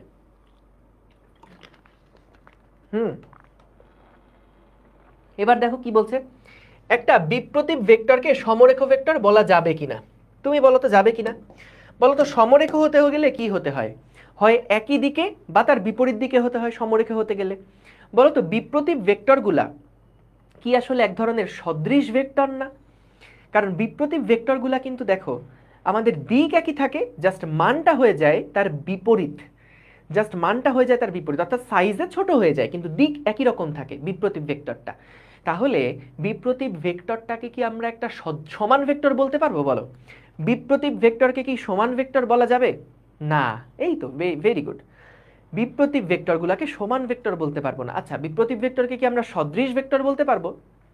সদৃশ বলতে পারবো, সদৃশ সিমিলার ভেক্টর বলতে পারবো, ঠিক আছে। আবার সমরেখও বলা যাবে, কারণ সমরেখ বলা যাবে কারণ সমরেখ মানে তো হয় একই দিকে না হলে বিপরীত দিকে। সো বিপ্রতীপ ভেক্টর সেগুলা যেহেতু একই দিক বরাবর কাজ করে তাহলে অবশ্যই এদেরকে সমরেখ বলা যাবে, কোনো অসুবিধা নাই। তো এখানে কিভাবে ভাষায় লিখবা সেই ভাষাটা লেখা আছে, নিজেরা একবার রিডিং করে নিবা। এরপর কি বললো দেখো, আয়ত একক ভেক্টরের দিক নির্দিষ্ট হলেও একক ভেক্টরের দিক নির্দিষ্ট নয়। কারণ কি আয়ত একক ভেক্টরের দিক নির্দিষ্ট। কেউ যদি আমারে বলে আচ্ছা আয়ত একক ভেক্টরের দিকগুলো বলো তো, আমি কিন্তু বলতে পারবো এক্স অক্ষ, ওয়াই অক্ষ, জেড অক্ষ। কিন্তু যদি আমাকে কেউ বলে আচ্ছা এ নামক একটা ভেক্টর আছে, এই এ ভেক্টরের একক ভেক্টর কোন দিকে হবে আমাকে বলো তো, তাইলে কিন্তু আমি আর বলতে পারবো না। দেখো কেউ যদি বলে এ ভেক্টরের একক ভেক্টর কোন দিকে, তাইলে কোন দিকে আমি জানি? আমি যদি এ ভেক্টর কাকে বলে, কোনটা এ ভেক্টর সেটা যদি না জানি তাহলে তার একক ভেক্টর কিভাবে বের করব? আমি যদি না জানি এ ভেক্টর কোন দিকে কাজ করছে তাহলে তার একক ভেক্টর কিভাবে আমি এটা ফাইন্ড আউট করব? এটা তো পারবো না। সো কিন্তু আমি কিন্তু জানি যে একক ভেক্টর যে আয়ত একক ভেক্টর যেটা আই জে কে, তাদের দিক কিন্তু ভাইয়া নির্দিষ্ট, তাই না? একক ভেক্টর কি 2 ডাইমেনশনে হয় না, 3 ডাইমেনশনেও হতে পারে। কেন 3 ডাইমেনশনে হতে পারে না? আসবো, একদম ছবি দেখায় ক্লিয়ার করবো, অসুবিধা নেই। সো দেখো এখানে যেটা বললো যে আয়ত একক ভেক্টরের দিক নির্দিষ্ট হলেও একক ভেক্টরের দিক নির্দিষ্ট নয়। এগুলা সব নোটে লিখে রেখো। আয়ত একক ভেক্টরের দিক নির্দিষ্ট হলেও একক ভেক্টরের দিক নির্দিষ্ট নয়। কারণ কি, আয়ত একক ভেক্টর হচ্ছে এক্স ওয়াই জেড এর দিকে নির্দেশ করে, কিন্তু একক ভেক্টর এর কোনো নির্দিষ্ট দিক নাই। মূল ভেক্টর যেদিকে কাজ করবে সেই দিক বরাবর একক ভেক্টর কাজ করবে। সো মূল ভেক্টরের দিক তার নির্দিষ্ট না, কিন্তু এক্স অক্ষ ওয়াই অক্ষ জেড অক্ষের দিক তো নির্দিষ্ট। ঠিক আছে, ওকে। দিক বিপরীত হতে পারে না, বিপ্রতীপ ভেক্টরের দিক না, দিক বিপ্রতীপ হতে পারে না, জাস্ট মানটা 1/5 হয়ে যাবে। ঠিক আছে, দুটি সমান্তরাল ভেক্টরের একটির মান অপরটির বিপ্রতীপ হলে তাকে বিপ্রতীপ ভেক্টর বলে।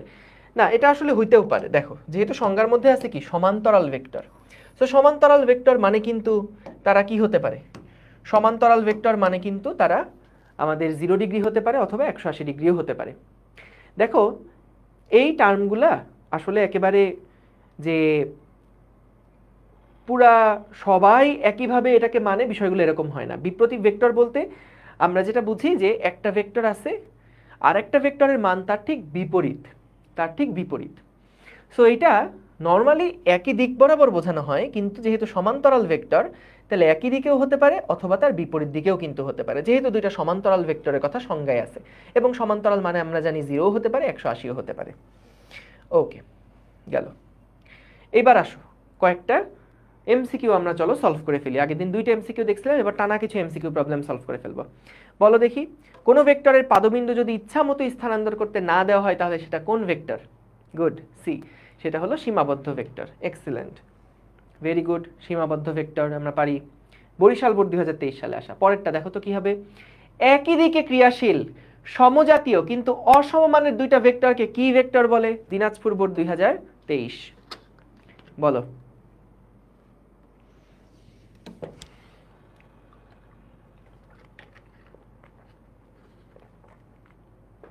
কি বলছে দেখি? বেশিরভাগ সি অ্যান্সার দিচ্ছ, কয়েকজন আবার ডি বলছো। এই দেখো, একই দিকে ক্রিয়াশীল, দেখো তো একই দিকে যদি ক্রিয়াশীল থাকে সমজাতীয় এবং অসমমানের দুইটা ভেক্টরকে কি বলে? এটাকে কি সমান বলতে পারবো? না। এটা কি বিপরীত? না, একই দিকে না, এটা তো একই দিকে, তাহলে বিপরীত হবে না।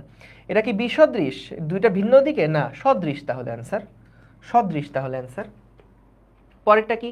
সমজাতীয় অসমমানের এবং বিপরীতমুখী ভেক্টরকে কি বলে? ফটাফট ফটাফট অ্যান্সার দাও। সমজাতীয় অসমমানের এবং বিপরীতমুখী ভেক্টরকে কি বলে? সমজাতীয় অসমমানের এবং বিপরীতমুখী, অর্থাৎ দেখো মান হবে অসমান, দিক হবে বিপরীত। তাহলে এটা কি বিপ্রতীপ ভেক্টর নাকি? না না, বিপ্রতীপ মানে 5 হলে 1/5 হয়, বিপ্রতীপ না। এটা কি বিপরীত? না, বিপরীত হলে তো একটা মান সমান হয়, কিন্তু এখানে বলছে অসমমানের। এটা কি সদৃশ? না, সদৃশ হলে দিক একই হয়, সো এটা বিসদৃশ। কিন্তু বরিশাল বোর্ড 2022 সালে আসা। ভেরি গুড, পারি আমরা। গেল। তারপর কি আছে? এবার দেখো সমান ভেক্টরের বৈশিষ্ট্য কি? সমান ভেক্টরের বৈশিষ্ট্য কি? সমান ভেক্টর জানি কোনগুলো ছিল? যাদের মান এক, যাদের দিক এক, এবং যারা সমজাতীয়। দেখো তিনটা একই আছে, সমজাতীয়, মান এবং দিক একই। তাহলে সমান ভেক্টরের বৈশিষ্ট্য কিন্তু তিনটাই, ডি হবে অ্যান্সার। দেখছো বোর্ডে কি সহজ সহজ প্রশ্ন আসে, কি সহজ সহজ প্রশ্ন আসে বোর্ডে। ওকে, সো গেল, বুঝলাম। পরে কি? এই তো বলো এটা কি? 9 i ক্যাপ এবং আরেকটা ভেক্টর বলছে 1/9 i ক্যাপ হলে ভেক্টর দ্বয় কি হবে? ভেক্টর দ্বয় কি ধরনের ভেক্টর হবে? যশোর বোর্ড 2021 সালের প্রশ্ন। দেখো, যদি এ ভেক্টর হয় 9i এবং বি ভেক্টর হয় 1/9i, তাহলে ভেক্টর দ্বয় কি? এরা সদৃশ। কেন? কারণ দুইটা একই দিকে। এরা বিপ্রতীপ। হ্যাঁ, এরা বিপ্রতীপ। পরস্পর লম্ব? না না না, লম্ব হওয়ার সাথে তো কোনো সম্পর্ক নাই, বুঝাই তো যাচ্ছে এটা এক্স অক্ষ হলে এটাও এক্স অক্ষের দিকে। তাহলে 1 আর 2 হচ্ছে এটার আনসার, 1 আর 2 হচ্ছে এটার আনসার। দেখো বুঝছি। পরেরটা কি দেখো, a সমান সমান টুয়াইস বি হলে, a সমান সমান টুয়াইস বি হলে a এবং b ভেক্টর দ্বয় পরস্পর কি? বলো তো, a এবং b ভেক্টর দ্বয় পরস্পর কি? a সমান সমান টুয়াইস b, এটার মানে কি? এটার মানে হচ্ছে, ধরো এটা যদি আমাদের b ভেক্টর হয়, এইটা যদি আমাদের b ভেক্টর হয়, তাহলে এইরকম দুইটা ভেক্টরকে আমরা একসাথে করলে কি পাবো? 2b নামক একটা ভেক্টর পাবো না? এই 2b ভেক্টরটাকে আমরা বলছি a ভেক্টর, অর্থাৎ এর সমান এবং এই দিক বরাবর যে ভেক্টরটা আছে এটা হলো আমাদের a ভেক্টর। ঠিক আছে, এটা হলো 2b ভেক্টর। দুইটা b কে একসাথে করছো, এই 2b বলা যে কথা, a বলা একই কথা, কারণ দুইটার অ্যারো সাইন নামে কিছু নাই, অ্যারো সাইন দিলে একটাই দিতে হয়। তাহলে এরকম দেওয়া আছে। এখন দেখো এই যে a ভেক্টর এবং এই যে b ভেক্টর, এই দুইটা ভেক্টর আসলে কেমন? এই দুইটা ভেক্টর দিক একই দিকে, তাহলে সদৃশ। ঠিক আছে, বিসদৃশ না, এটা কি সমরেখাও বলা যাবে না? অবশ্যই। তাহলে 1 আর 3 বি হচ্ছে তাহলে এটার answer. Very good Rafi, Rafi very good. Rafi ছাড়াও আরো অ্যান্সার দিছো মুমতাহিনা আলম, মেহজাবিন খান, তুর্য, শেখ তৌহিদ, ফাহিম ফয়সাল, সাদ, আরিব, আওয়াল, ফাইয়াজ। ফাহিম ফয়সাল এতবার অ্যান্সার দিও না, খালিদ সাইফুল্লাহ, ফাহিম ফয়সাল অনেকবার অ্যান্সার দিছো। ওকে, দেখি ফেসবুকে কি অবস্থা। হ্যাঁ, ফেসবুকেও তোমরা রিপ্লাই দিচ্ছ। ওকে, ঠিক আছে, সহজ, তাহলে বুঝলাম। ওকে, ভেরি গুড। আচ্ছা, চলো এবার আমরা ভেক্টরের যোগের নিয়মগুলো শিখব। ভেক্টর যোগের কিছু নিয়ম আমরা এবার শিখব। হ্যাঁ, ভেক্টর যোগ করার নিয়ম। দেখো, যোগ কিন্তু আমরা বীজগাণিতিক নিয়মে করতেই পারি, যোগ আমরা বীজগাণিতিক নিয়মে করতেই পারি। ভেক্টরের যোগটা কিন্তু ডিফারেন্ট হয়। কেন ডিফারেন্ট হবে ভাইয়া? আচ্ছা বলো তো, যদি তোমার কাছে বলা হয় যে মনে করো এইখানে আমাদের একটা লাঠি আছে, এই লাঠিটার দৈর্ঘ্য 5 মিটার, আমি কি করলাম, দুইটা লাঠিকে একসাথে করে একটা লাঠি বানালাম, দুইটা লাঠিকে ফেভিকল দিয়ে জোড়া লাগাইছি, দুইটা লাঠিকে ফেভিকল দিয়ে এরকম করে আমরা জোড়া লাগাইছি। কেমন? দুইটা লাঠিকে এরকম করে যদি জোড়া লাগাই দেই, তাহলে বলো তো এটা 5 মিটার, এটা 5 মিটার, দুইটা যোগ করলে কত হবে? সোজা যোগ করলে কত? 10 মিটার না? এই লাঠি দুইটার দৈর্ঘ্য কতটুকু হবে? লাঠি দুইটার দৈর্ঘ্য হবে 10 মিটার। সিম্পল। এখন দেখো, যখন তুমি দৈর্ঘ্য নির্ণয় করছো তখন কোনো অসুবিধা নাই, কিন্তু বলো তো, তুমি একজন ভদ্রলোককে দেখলা, সে প্রথমে এক্স অক্ষ বরাবর গেল 5 মিটার, এক্স অক্ষ বরাবর গেল 5 মিটার, এবং তারপরে সে গেল ওয়াই অক্ষ বরাবর 5 মিটার, তারপরে সে গেল ওয়াই অক্ষ বরাবর 5 মিটার। আচ্ছা বস, এখন বলো তো, তুমি যদি বলো যে সে আদি অবস্থান থেকে শেষ অবস্থানে গেছে, যে টোটাল এই আদি থেকে শেষ পর্যন্ত যেই দূরত্বটা, এই দূরত্বটা হলো 10 মিটার। আচ্ছা, এটা কি সঠিক কথা? এখান থেকে এই পর্যন্ত দূরত্ব কি 10 মিটার? আসলে লোকটা প্রথমে গেছে 5 মিটার, পরে গেছে 5 মিটার, 5 মিটার যদি একই দিকে যেত, তাহলে আমি বলতে পারতাম আদি থেকে শেষের দূরত্ব হলো 10। যেমন যদি এমন হতো যে লোকটা প্রথমে ডান দিকে 5 মিটার গেছে, এরপর তার ধরো একটু চা পানি খাইছে, তারপর আবার সে ডান দিকে 5 মিটার গেছে, তখন আমি বলতাম যে হ্যাঁ, আদি থেকে শেষ পর্যন্ত যেই তার মোট দূরত্বটা, এই মোট দূরত্বটা হচ্ছে 10 মিটার। তখন আমি বলতে পারতাম যে আদি বিন্দু থেকে শেষ বিন্দু পর্যন্ত একটা ভেক্টর আঁকলে সেই ভেক্টরের দৈর্ঘ্য হবে 10 মিটার, সেটা আমি বলতে পারতাম। কিন্তু যখন দিকটা আলাদা হয়ে গেল, ও প্রথমে সোজা গেছে, তারপরে সে আবার 90 ডিগ্রি কোণে ভিন্ন একটা দিকে যাওয়া শুরু করছে, তখন আমি যদি এই আদি বিন্দু আর শেষ বিন্দুর মধ্যে দূরত্ব বলি 10 মিটার, তাহলে কি হবে? এটা কি হবে? এটা হবে? হবে না, তাই না? এটা হবে না। আচ্ছা, এটা হবে না, কিন্তু এটা তো আমরা কত হবে বের করতে পারি। তোমরা অনেকেই ফটাফট বের করে ফেলছো যে ভাই এটা যেহেতু 90 ডিগ্রি কোণে ছিল, তাহলে আমরা পিথাগোরাস ইউজ করে কিন্তু সহজেই বের করে ফেলতে পারি। এটা হচ্ছে আমাদের কত? 5 স্কয়ার প্লাস 5 স্কয়ার 5√2, এইটুকু দৈর্ঘ্য হচ্ছে 5√2 মিটার। খুব ভালো কথা। এখন সাপোজ আমি দেখলাম আরেকজন ভদ্রলোক, সে প্রথমে ডান দিকে গেছে, তারপরে এই দিক বরাবর গেছে, তারপরে এই দিক বরাবর গেছে, এইরকম ভিন্ন ভিন্ন দিকে সে যাচ্ছে। এইবার আমি বের করতে চাই তার আদি বিন্দু এবং তার শেষ বিন্দু, এই দুইটা বিন্দুর মধ্যে দূরত্ব বের করতে চাই। তাহলে কিন্তু এখন তুমি একটু প্যারা খেয়ে যাবা, তাহলে কিন্তু এখন একটু প্যারা খেয়ে যাবা। আহা, তাহলে কি করব? তাইলে তুমি বুঝতে পারছো না ভাই, জ্যামিতি দিয়ে বের করা পসিবল যদি আমার এখানে দৈর্ঘ্যগুলো দেওয়া থাকে, যদি আমার এখানে ধরেন অ্যাঙ্গেলগুলো দেওয়া থাকে, তাহলে কিন্তু আমি আসলে কোনো না কোনোভাবে বের করে ফেলতে পারবো। ওই যে স্থূলকোণী ত্রিভুজের সূত্র দিয়ে এইটুকু দৈর্ঘ্য আগে বের করব, তারপরে এই দুইটা তাহলে নাই হয়ে যাবে, এরপরে এই ভেক্টর আর এই ভেক্টর, বা আমাদের ত্রিভুজের এই বাহু আর এই বাহু, এটা যদি একটা সূক্ষ্মকোণী ত্রিভুজ হয় তাহলে সেই ক্ষেত্রে আমরা কিন্তু ওই যে অ্যাপোলোনিয়াস দিয়ে এগুলো সব বের করে ফেলতে পারবো। তাহলে দেখো আমার এখানে এত কিছু বলার মেইন উদ্দেশ্যটা ছিল, যেমন স্কেলারের ক্ষেত্রে আমরা সোজা সংখ্যাগুলোকে যোগ করে দিতে পারি, স্কেলারের ক্ষেত্রে যেমন সোজা সংখ্যাগুলোকে যোগ করে দিতে পারি, যে আমাদের একটা বস্তার মধ্যে 5 কেজি চাল ছিল, আবার 2 কেজি চাল ভরলাম, 5 আর 2 7, আরও 3 কেজি চাল ভরলাম, 7 আর 3 10 কেজি চাল, সোজা বীজগাণিতিক সংখ্যাগুলোকে যোগ করে দিয়ে আমরা রেজাল্ট বের করে ফেলতে পারি বা যোগফল বের করে ফেলতে পারি। কিন্তু ভাইয়া ভেক্টরের যোগফলটা কিন্তু এরকম বীজগাণিতিক নিয়মে হবে না। তুমি দেখছো এই দুইটা ভেক্টরকে যখন যোগ করছো, ভেক্টরের যোগ, যখন এই দুইটা ভেক্টরকে যোগ করে এই একটা ভেক্টর পাইছো, যখন এই দুইটা ভেক্টরকে যোগ করে এই একটা ভেক্টর পাইছো, তখন কি মান 10 আসছে? তখন কি মান 10 আসছে? মান কত আসছে? 5√2।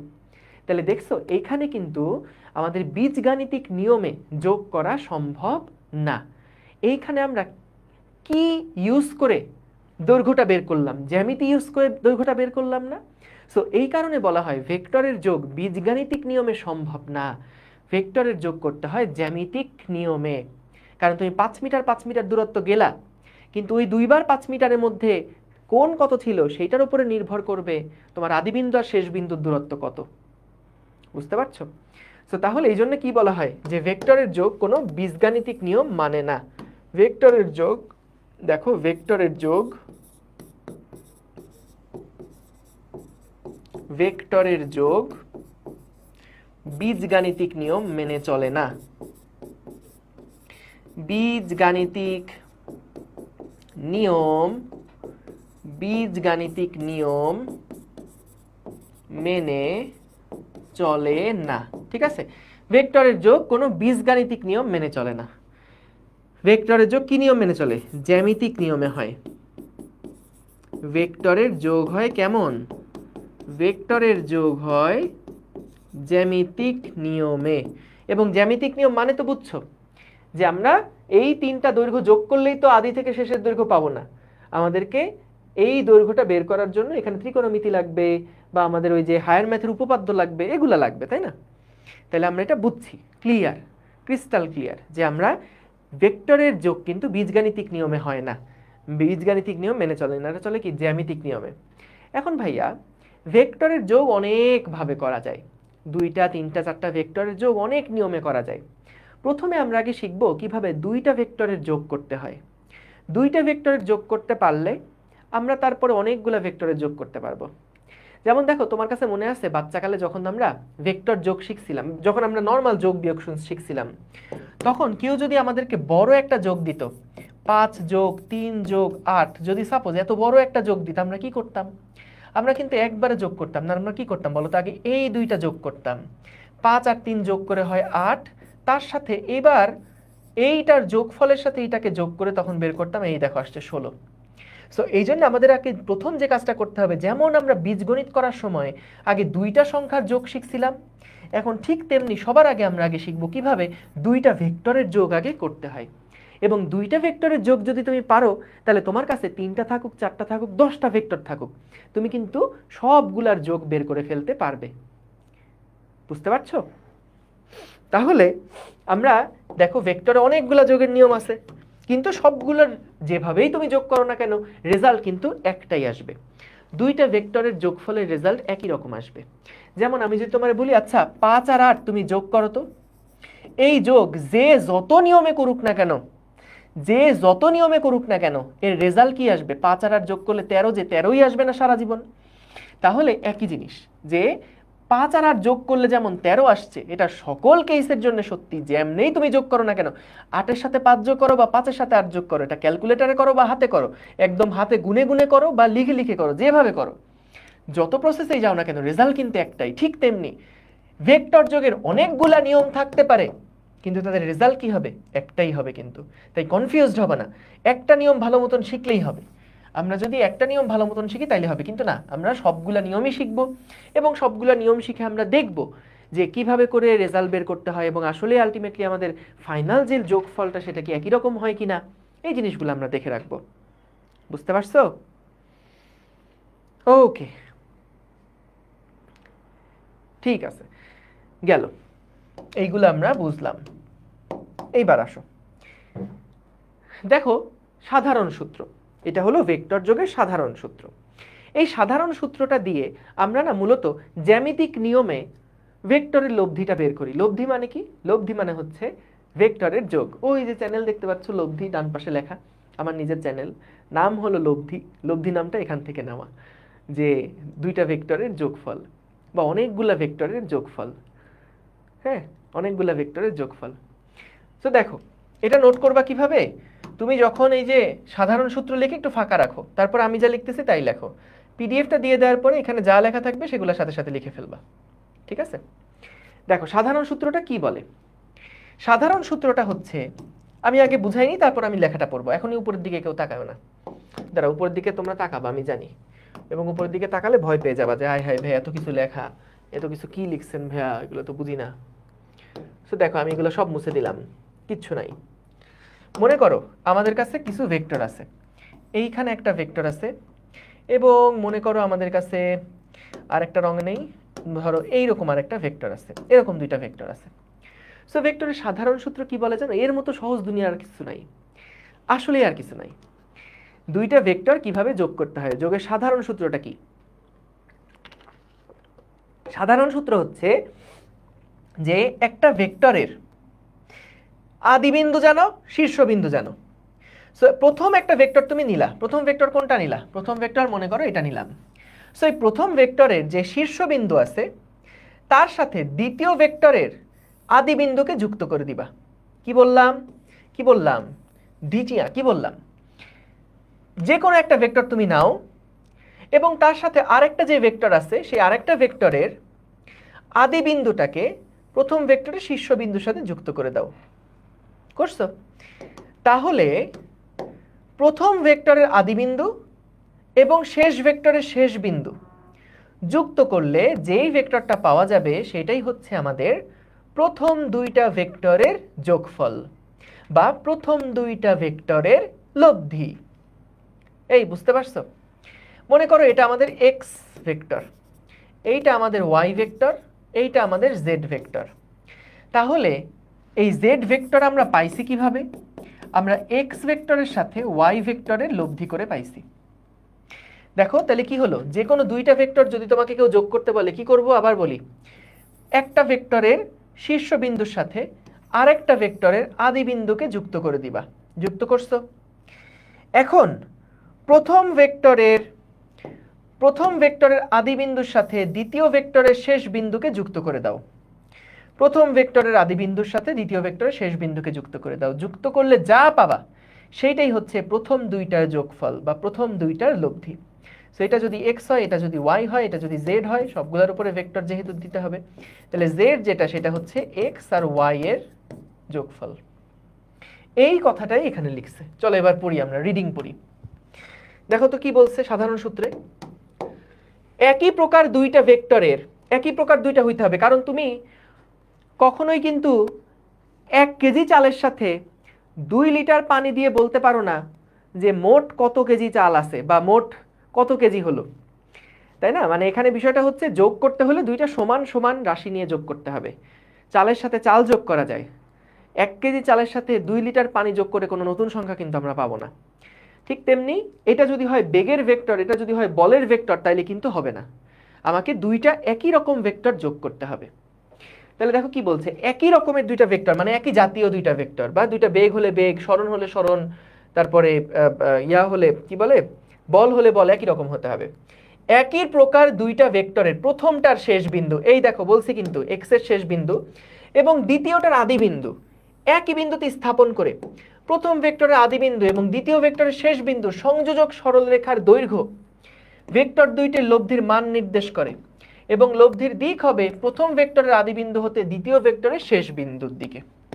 দেখো তো এই কথাগুলোই বললাম না, যে প্রথম ভেক্টরের আদি বিন্দু এইটা, শেষ বিন্দু এইটা ছিল, দ্বিতীয় ভেক্টরের আদি বিন্দু এটা, শেষ বিন্দু এটা। আমরা কি করছি, প্রথম ভেক্টরের শেষ বিন্দুর সাথে দ্বিতীয় ভেক্টরের আদি বিন্দুকে যুক্ত করলাম, তারপরে প্রথম ভেক্টরের আদি বিন্দু আর শেষ ভেক্টরের শেষ বিন্দু, শীর্ষবিন্দু, এই দুইটাকে সংযোজক সরলরেখা টেনে যে ভেক্টরটা পাওয়া গেল, যে মানটা পাওয়া গেল সেটা হচ্ছে ওই ভেক্টরের মান, যে দৈর্ঘ্যটা পাওয়া গেল সেটা ওই ভেক্টরের মান।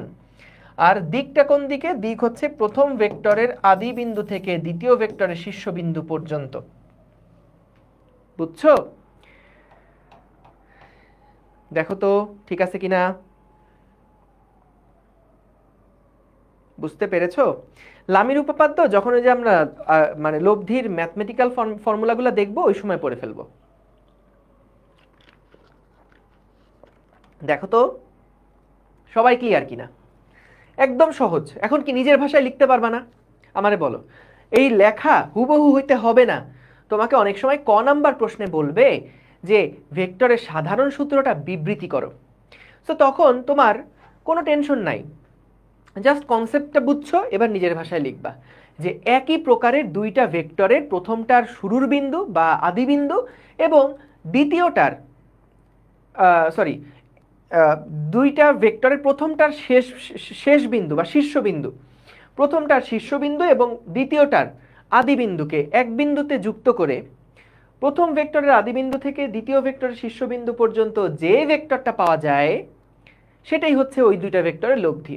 এবং এই ভেক্টরের যে মান বা এই ভেক্টরের যে দৈর্ঘ্য সেটা দিয়ে লব্ধি ভেক্টরের মানটা প্রকাশ পায়।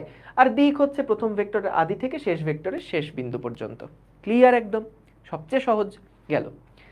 তাহলে সাধারণ সূত্র দিয়ে আমরা এটা বের করলাম। এবার আসো ত্রিভুজ সূত্র। চলো মুছে ফেলি আগে, এইটাকে মুছে ফেলি। এগুলা কিছু নাই, পচা পচা কথা লেখা, এগুলা জানি না।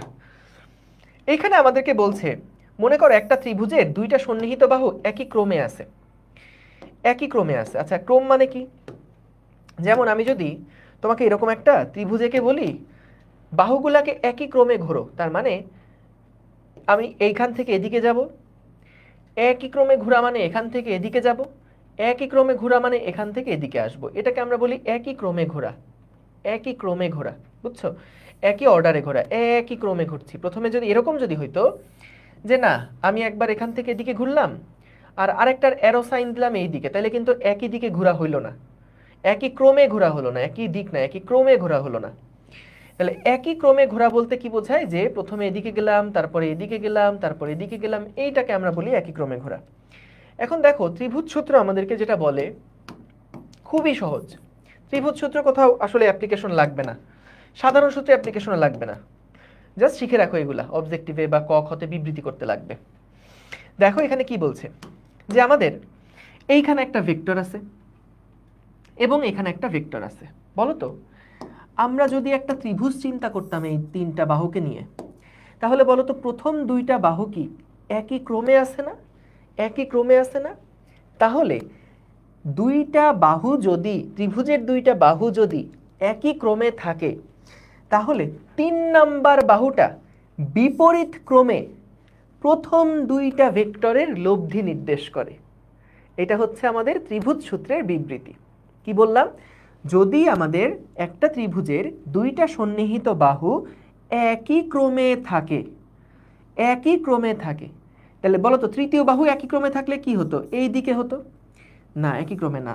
আমরা কি বললাম? দুইটা ভেক্টর, ধরো একটা ত্রিভুজের দুইটা সন্নিহিত বাহু যদি একই ক্রমে থাকে, তাহলে 3 নাম্বার বাহুটা বিপরীত ক্রমে গেলে প্রথম দুইটা ভেক্টরের লব্ধি নির্দেশ করে। সেটা 3 নাম্বার বাহুটা যদি বিপরীত ক্রমে তুমি দাও, তাহলে সেটা প্রথম দুইটা ভেক্টরের লব্ধি নির্দেশ করবে। বুঝতে পারছো? প্রথম দুইটা, ভেরি গুড, লব্ধি 0 হবে। তাহলে সাব্বাস, মিরাজ মিল্লাত। যদি একই ক্রমে যেতাম তাহলে তো ঘুরে ফিরে আগের জায়গায় চলে আসলাম। দেখো কি স্মার্ট। যদি আমি এটা একই ক্রমে দিতাম, একই ক্রমে যদি আসতাম, তাহলে কি আমি এই জায়গা থেকে যাত্রা শুরু করে ঘুরে আবার আগের জায়গায় চলে আসলাম, তখন লব্ধি কত হতো? তখন লব্ধি কত হতো? যোগফল কত হতো? ঘুরে যদি আগের জায়গায় চলে আসো তাহলে যোগফল কি শূন্য হতো না? শূন্য হতো, তাই না? সো তাহলে দেখো এবার আসো আমরা সংজ্ঞাটা পড়ি। কি বলছিল সংজ্ঞাটা? চলো পড়ি, দেখি কি বলছে। সংজ্ঞাটাই বলছিল কোনো একটা ত্রিভুজের দুইটা সন্নিহিত বাহু, সন্নিহিত মানে কি? পাশাপাশি দুইটা বাহু, সন্নিহিত বাহু দ্বারা যদি দুইটা ভেক্টর রাশিকে একই ক্রমে চিহ্নিত করলে, একই ক্রমে চিহ্নিত করছি, যে একই ক্রমে চিহ্নিত করছি, তাহলে ত্রিভুজটার তৃতীয় বাহু দ্বারা বিপরীত ক্রমে সূচিত ভেক্টর রাশিটাই হবে বিপরীত ক্রমে সূচিত ভেক্টর রাশিটাই হবে ওই দুইটা ভেক্টর রাশির যোগফল বা লব্ধি। দেখো তো এটা কি ভেক্টরের সাধারণ সূত্রকে মানছে না? ভেক্টরের সাধারণ সূত্র কি ছিল? যে প্রথমটার শেষ বিন্দু দ্বিতীয়টার আদি বিন্দু যুক্ত করার পরে প্রথমটার প্রথম এবং শেষটার শেষকে যুক্ত করলে যেই লব্ধি পাওয়া যাবে সেইটাই হচ্ছে আমাদের দুইটা ভেক্টরের লব্ধি। যেই ভেক্টর পাওয়া যাবে সেটা দুইটা ভেক্টরের লব্ধি। এটা তো সাধারণ সূত্র দিয়েও হয়। তুমি ত্রিভুজ সূত্র দিয়ে বললে যে কোনো ত্রিভুজের দুইটা সন্নিহিত বাহু দ্বারা দুইটা ভেক্টর রাশিকে একই ক্রমে চিহ্নিত করলাম, তাহলে ত্রিভুজের তৃতীয় যে বাহুটা সেটা বিপরীত ক্রমে সূচিত। দেখো বিপরীত ক্রমে, যদি একই ক্রমে হতো তাহলে এদিকে। সো ত্রিভুজের তৃতীয় বাহুটা বিপরীত ক্রমে সূচিত করলে প্রথম দুইটার লব্ধি পাওয়া যায়, প্রথম দুইটা ভেক্টর রাশির লব্ধি পাওয়া যায়। ক্লিয়ার? ক্লিয়ার সবাই? Very good. তাইলে আমরা দেখে ফেললাম। অনুধাবনমূলক প্রশ্নে দেখো কি বলছে। চলো আমরা আগে উত্তরটা ঢেকে দেই, উত্তরটাকে ঢেকে দেই, না হলে প্যারা খেয়ে যাবা। ত্রিভুজের তিনটা বাহু যদি একই ক্রমে তিনটা ভেক্টরকে নির্দেশ করে তাহলে ভেক্টর ত্রয়ের লব্ধি শূন্য হয়। এই যে একটু আগেই আমাদেরকে যেন মিল্লাত বললো না এই কথাটা, যে ত্রিভুজের তিনটা বাহু যদি একই ক্রমে তিনটা ভেক্টরকে নির্দেশ করে তাহলে যেখান থেকে যাত্রা শুরু করছে ঘুরে ফিরে আবার যদি সেখানে আসে তাহলে আমাদের লব্ধি কত? শূন্য। সো এইটাই ওখানে বললো, এইটাই ওখানে বলছে, এটাই ব্যাখ্যা করতে বলছে। সো ব্যাখ্যা করবে কিভাবে? ব্যাখ্যা দেওয়া আছে, আমি এটা ভাষায় কিভাবে লিখবা বুঝে যাবা। এখানে দেখো যেটা বললো, যদি একই ক্রমে নির্দেশিত হয় এরকম দুইটা ভেক্টর মনে করো আমাদের কাছে আছে, এমন দুইটা ভেক্টর আমাদের কাছে আছে, এটা হলো পি ভেক্টর, এটা হলো আমাদের কিউ ভেক্টর মনে করো। এখন 3 নাম্বার যে ভেক্টরটা, আমরা যদি এটাকে আর ভেক্টর বলি তাহলে ত্রিভুজ সূত্র অনুযায়ী আমরা এটাকে কি লিখতে পারবো? পি প্লাস কিউ সমান সমান আর ভেক্টর, এভাবে লিখতে পারবো না? পি প্লাস কিউ দুইটা ভেক্টরকে যোগ করে আমরা এই আর ভেক্টরটা পেলাম, তাই তো? এখন মনে করো যে আমাদের আর যে ভেক্টরটা ছিল, আর ভেক্টর এইটা না, আর ভেক্টর কোনটা?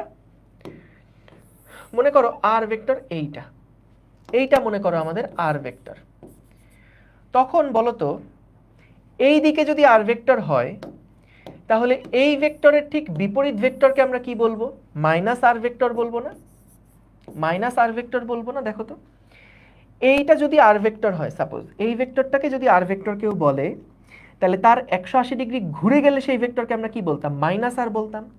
তাহলে দেখো পি আর কিউ যোগ করলে আমরা আসলে কোন ভেক্টরটাকে পাই? মাইনাস আর ভেক্টরকে পাই না? তাহলে মাইনাসটাকে যদি সমান সমান এই পাশে নিয়ে আসো তাহলে কি হচ্ছে? পি প্লাস কিউ প্লাস আর সমান সমান ডান পাশে কি থেকে যাবে? 0 থেকে যাবে। তাহলে এটাই প্রমাণটা যে ত্রিভুজের তিনটা বাহু যদি একই ক্রমে তিনটা ভেক্টরকে নির্দেশ করে তাহলে ভেক্টর ত্রয়ের লব্ধিটা শূন্য হয়। সো এইটা তোমরা ভাষায় সুন্দর মতন লেখা আছে, একবার পড়ে নিলেই পারবা। দেখো এই যে এটাই বলছে, এই যে A B A plus AC সমান বিসি মাইনাস করছে এবং তারপরে এটা লিখছে। এগুলা মুখস্থ কিচ্ছু করতে যাও না, কিন্তু এগুলা অনুধাবনমূলক প্রশ্ন তুমি আপাতত বুঝে রাখো। পরীক্ষার আগের রাত্রে যখন আসবে তখন এই স্লাইডটা একবার করে একটু ঘুরে ঘুরে দেখবা যে ভাইয়া কি কি অনুধাবনমূলক পড়াইছিলাম, তাহলে পরীক্ষায় কমন পাওয়ার চান্স থাকে, ঠিক আছে? কিন্তু এখন আপাতত বুঝে রাখো, এখনই তোমার এগুলো মুখস্থ করতে হবে না, এখনই কিওয়ার্ড মনে রাখা লাগবে না, কিন্তু জাস্ট পরীক্ষার আগের রাত্রে যখন আসবে তখন যাতে ভাইয়ার স্লাইডটা একটু ঘুরে ঘুরে দেখলাম, আচ্ছা এটা ক ছিল, ভাইয়া বলছিল, এটা এমসিকিউ ছিল বলছিল, সিকিউ ছিল বলছিল, একটু কয়েকটা ক খ এগুলো একটু দেখে যেও, তাহলে পরীক্ষা ইনশাল্লাহ কমন পাবা, ঠিক আছে? ওকে, হ্যাঁ অনুধাবনও শীট দেওয়া হবে, অনুধাবন আলাদা শীট না, ওইটা ওই যে এইচএসসি প্রেপ যেটা সেটা দেওয়া হবে আর কি, ওর মধ্যেই আছে সব। এটা কি বললো দেখো, তিনটা ভেক্টরের লব্ধি কখন শূন্য হয়? বলো তো তিনটা ভেক্টরের লব্ধি কখন শূন্য হয়? যদি তিনটা ভেক্টর যোগ করে আমরা আবার আগের জায়গায় ফেরত আসি তাহলেই তো আমাদের তিনটা ভেক্টরের লব্ধি শূন্য হয়, তাই না? এখানে কি বললো, এখানে আরেকটা কথা বললো, সেইটা হচ্ছে তিনটা ভেক্টরের মধ্যে যে কোনো দুইটা ভেক্টরের লব্ধি যদি তৃতীয় ভেক্টরের সমান এবং বিপরীতমুখী হয় তাহলে তিনটা ভেক্টরের লব্ধি শূন্য হয়। এই জিনিসটা আসলে কি বোঝাচ্ছে? এই জিনিসটা আসলে কি বোঝাচ্ছে দেখো, এটা মুছে দেই, আগে এটা মুছে দেই, প্রশ্নটা থাকুক শুধু। এটা কি বোঝাইছে আগে একটু দেখো। এখানে যেটা বোঝালো যে মনে করো এটা একটা ভেক্টর আছে, এবং আমাদের কাছে এইটা আরেকটা ভেক্টর আছে, কেমন? এই দুইটা ভেক্টরের লব্ধি কোনটা? এইটা না? এইটা একটা ভেক্টর এবং এইটা আরেকটা ভেক্টর। এই দুইটা ভেক্টরের যে লব্ধি, সেই লব্ধিটা হচ্ছে এইটা। এখন বলো তো, যদি আমরা প্রথম দুইটা ভেক্টরের সাথে এই দুইটার যে লব্ধি, এই দুইটা ভেক্টরের যে লব্ধি, এই দুইটা ভেক্টরের লব্ধি তো এটা ছিল, তাই না? এই দুইটা ভেক্টরের লব্ধি তো এটা ছিল। আমরা কি করলাম, এই দুইটা ভেক্টরের যে লব্ধি, সেই লব্ধিটার সমান মান এবং বিপরীতমুখী একটা ভেক্টরকে কি করলাম, ওই আগের দুইটার সাথে যোগ করে দিলাম। তাহলে বলো তো, তিনটা ভেক্টরের লব্ধি কি হবে? শূন্য হবে। এটাই আমাদের ওখানে ব্যাখ্যা করছে। আমি আবার বলছি ব্যাখ্যাটা, দেখো। প্রথম দুইটা ভেক্টরের লব্ধি যেটা ছিল, তুমি যদি প্রথম দুইটা ভেক্টরের যে লব্ধি তার মানের সমান এবং দিক বিপরীত একটা ভেক্টর নিয়ে প্রথম দুইটার সাথে যুক্ত করো, তাহলে কিন্তু তিনটা ভেক্টরের লব্ধি হবে শূন্য। সো এই জিনিসটাই এখানে পরে ভাষায় লেখা আছে, এই জিনিসটা এখানে সুন্দর করে ভাষায় লেখা আছে। দেখো, তিনটা ভেক্টরের মধ্যে যে কোনো দুইটা ভেক্টরের লব্ধি, যে কোনো দুটি ভেক্টরের লব্ধি তৃতীয় ভেক্টরটির সমান এবং যদি বিপরীতমুখী হয়, দুইটা ভেক্টরের লব্ধি যদি তৃতীয় ভেক্টরের সমান এবং বিপরীতমুখী হয়, তাহলে ভেক্টর তিনটার লব্ধি শূন্য হয়। বুঝতে পারছো? তিনটা ভেক্টরের মধ্যে যে কোনো দুইটা ভেক্টরের লব্ধি নিবা। সো দুইটা ভেক্টরের লব্ধি যদি তৃতীয় ভেক্টরের সমান হয়, 3 নাম্বার ভেক্টরের যদি মান সমান হয়, দিক বিপরীত হয়, হ্যাঁ, তাহলে তিনটা ভেক্টরের লব্ধি শূন্য হবে, যেটা একটু আগে বললাম ওইটাই। সো এটাও তুমি নিজের ভাষায় লিখতে পারবা। বললো চারটা ভেক্টরের লব্ধি কখন শূন্য হবে? আচ্ছা, চারটা ভেক্টরের লব্ধি কখন শূন্য হবে বলো তো? যখন এখানে একটা ভেক্টর গেল, এই দিকে একটা ভেক্টর গেল, তারপর ধরো এই দিকে একটা ভেক্টর গেল, এই দিকে একটা ভেক্টর গেল। বলো তো, লব্ধি কখন শূন্য হবে? যখন ঘুরে ফিরে আবার আগের জায়গায় আসবো, তখনই তো লব্ধি শূন্য হবে, নাকি? লব্ধি কখন শূন্য হবে? যখন ঘুরে ফিরে আমরা আবার আগের জায়গায় চলে আসবো, তখনই তো সবগুলো ভেক্টরের যোগফল লব্ধি শূন্য হবে।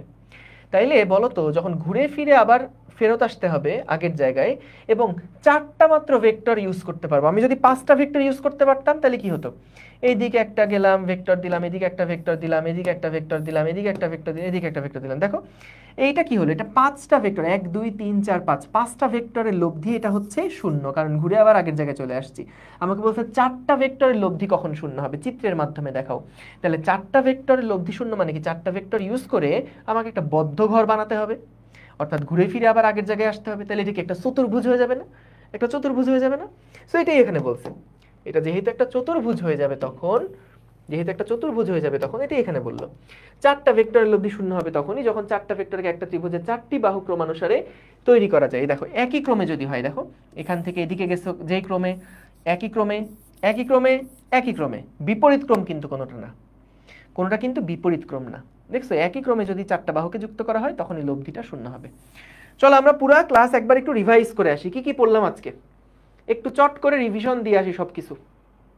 আজকে ক্লাসের শুরুতে আমরা প্রথমে দেখছি অবস্থান ভেক্টর। অবস্থান ভেক্টর কি করে? অবস্থান ভেক্টর আমাদের মূল বিন্দু থেকে অবস্থানটাকে নির্দেশ করে, যেই ভেক্টর সেটাই হলো অবস্থান ভেক্টর। অবস্থান ভেক্টর একটা সীমাবদ্ধ ভেক্টর, কেন? কারণ ওইটা একটা জায়গাতে ফিক্সড। খুব মনোযোগ দেয়, এখন জাস্ট মানে কি বলবো, বুলেট রিভিশন। সো অবস্থান ভেক্টর একটা সীমাবদ্ধ ভেক্টর, কেন? কারণ তার আদি বিন্দুটা ফিক্স থাকে। সরণ ভেক্টর কি? যে কোনো একটা বিন্দু থেকে আরেকটা বিন্দুতে গেলে আদি থেকে শেষ পর্যন্ত যে ভেক্টরটা, সেটাই হচ্ছে সরণ ভেক্টর। গেল। তারপর আমরা পড়ছিলাম একক ভেক্টর। একক ভেক্টর কি করে? মান হচ্ছে এক একক, এটা দিক নির্দেশ করে। কোনো ভেক্টরকে তার মান দিয়ে ভাগ দিলে একক ভেক্টর পাওয়া যায়, এবং একক ভেক্টর লিখতে হলে উপরে মাথার উপর একটা টুপি বসাতে হয়।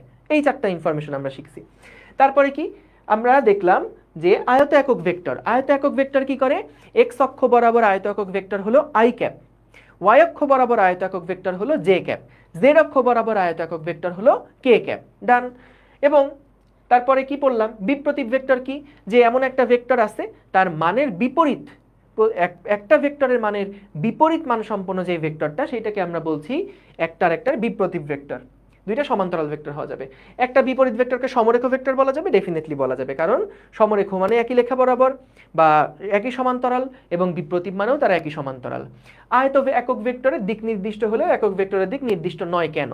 কারণ আয়ত একক ভেক্টর মানে তারা এক্স অক্ষ ওয়াই অক্ষ জেড অক্ষের দিকে, আর একক ভেক্টর মানে যে কোনো ভেক্টরের দিকে একটা একক ভেক্টর বোঝায়। তারপরে কি আমরা এখানে এমসিকিউ গুলা সলভ করলাম। তারপরে কি দেখলাম? এমসিকিউ গুলা সলভ করার পরে আমরা দেখলাম ভেক্টরের যোগ। ভেক্টরের যোগের এখানে বললাম যে ভেক্টরের ক্ষেত্রে বীজগাণিতিক নিয়মে কিন্তু কোনো যোগ করা যায় না। যোগগুলা না, অনুধাবন প্রশ্ন নোট করতে যাও না, জাস্ট ভাইয়ার স্লাইডগুলো দেখো তাহলেই হবে। সো দেখো এখানে বললাম ভেক্টর যোগ এটা বীজগাণিতিক নিয়মে হয় না, ভেক্টরের যোগ সবসময় জ্যামিতিক নিয়মে হয়। এবং সাধারণ সূত্র দেখলাম, সাধারণ সূত্র কি ছিল? একটা ভেক্টরের শেষ বিন্দু আর একটা ভেক্টরের শুরু বিন্দুকে যদি একসাথে যুক্ত করা হয়, তাহলে প্রথম ভেক্টরের আদি এবং শেষ ভেক্টরের শেষকে যুক্ত করলে সংযোজক সরল যে রেখাটা পাওয়া যায় সেটার দৈর্ঘ্যটা হচ্ছে লব্ধি ভেক্টরের মান, এবং দিক হচ্ছে আদি ভেক্টর থেকে, আদি অবস্থান থেকে শেষ অবস্থান পর্যন্ত। ত্রিভুজ সূত্র কি দেখলাম? একটা ত্রিভুজের মধ্যে যদি একটা ত্রিভুজের যদি দুইটা সন্নিহিত বাহু দ্বারা দুইটা ভেক্টর রাশিকে নির্দেশ করা যায়, তারা যদি একই ক্রমানুসারে থাকে, তাহলে বিপরীত ক্রমে যেই বাহুটা থাকবে সেটা ওই প্রথম দুইটা ভেক্টরের লব্ধি নির্দেশ করবে। তারপরে এগুলা দেখলাম যে কখন লব্ধি শূন্য হবে, লব্ধি কখন শূন্য হবে। এবার আসো আজকে লাস্ট টপিক, সেটা হলো বহুভুজ সূত্র। এরপরে আমরা নেক্সট ক্লাস শুরু করব সবচেয়ে ইন্টারেস্টিং, সবচেয়ে গুরুত্বপূর্ণ সামান্তরিক সূত্র দিয়ে। সো আজকে আমরা বহুভুজ সূত্র দিয়ে শেষ করব। এটা কি জিনিস? একদম সাধারণ সূত্রের মতন, একদম সাধারণ সূত্রের মতন। সাধারণ সূত্রতে আমরা কয়টা নিয়ে কাজ করছিলাম? দুইটা ভেক্টর নিয়ে কাজ করছিলাম না? বহুভুজ সূত্রে আমাদের কাছে অনেকগুলা ইয়া থাকতে পারে, ভেক্টর থাকতে পারে। আচ্ছা বলছো ভাই সাধারণ ভেক্টরে ত্রিভুজ ভেক্টর কি একই? রেজাল্ট তো একই আলটিমেটলি। তুমি যদি তাদের আউটকাম দেখো, রেজাল্টটা দেখো, তাহলে যোগফল করলে রেজাল্ট তো একই আসবে। বললাম না 5 আর 8 যদি গুণ করো, যদি যোগ করো, তাহলে তো যেমনেই যোগ করো না কেন, আগে 5 করে আগে 8 করো, আগে 8 করে আগে 5 করো, বা তুমি যেভাবেই যোগ করো না কেন সবসময় তো রেজাল্ট কি আসবে? 13ই আসবে। সো এখানেও বিষয়গুলো ওরকম, অনেকগুলো সিস্টেম আছে যোগ করা। সাধারণ নিয়মে করতে পারো, ত্রিভুজ নিয়মে করতে পারো, সামান্তরিক নিয়মে করতে পারো, উপাংশ নিয়মে করতে পারো, বহুভুজ নিয়মে করতে পারো, অনেক নিয়ম করতে পারো, কিন্তু দিন শেষে রেজাল্ট কিন্তু একটাই আসবে। ঠিক আছে? সো বহুভুজ সূত্র পলিগোনাল লটা কি দেখো? পলিগোনাল লটা হচ্ছে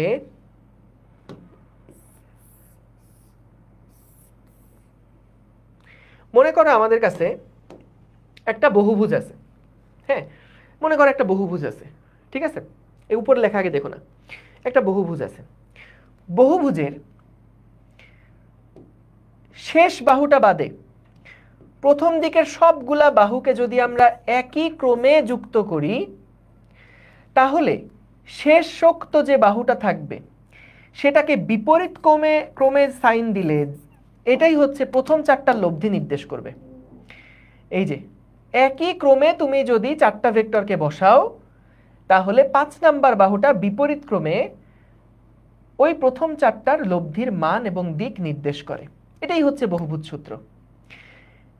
যেমন যদি এরকম হয়, ধরো আমাদের কাছে এখন চারটা না, আমাদের কাছে 1টা 2টা 3টা 4টা 5টা 6টা, না হয়নি, 1 2 3 4 5 6 বেনজিনাকে ফেললাম। ধরো যদি এরকম হয় যে আমাদের কাছে এরকম 6টা ভেক্টর আছে, সো 6টা ভেক্টরকে তুমি যদি প্রথম 5টাকে একই ক্রম বরাবর যুক্ত করো, একই ক্রম বরাবর যুক্ত করলে যে এটার শেষের সাথে আরেকটা শুরু, এটা শেষের সাথে আরেকটা শুরু, এটা শেষের সাথে শুরু, এটা শেষের সাথে শুরু, তাহলে লাস্টের যে বাহুটা থাকবে সেইটা বিপরীত ক্রমে, দেখো এটা যেই ক্রমে অ্যান্টি ক্লকওয়াইজ আসছিল, এটা কিন্তু বিপরীত ক্রমে, এটা বিপরীত ক্রমে যেই ভেক্টরটাকে নির্দেশ করবে, যে আদি থেকে শেষ, বিপরীত ক্রমে যেই ভেক্টরটাকে নির্দেশ করবে, বিপরীত ক্রমে যেই ভেক্টরটাকে নির্দেশ করবে সেটাই হচ্ছে আমাদের ওই প্রথম 5টার লব্ধি। এটাই হলো বহুভুজ সূত্র। চলো এবার একটু পড়ে দেখি এখানে কি ভাষা ব্যবহার করছে।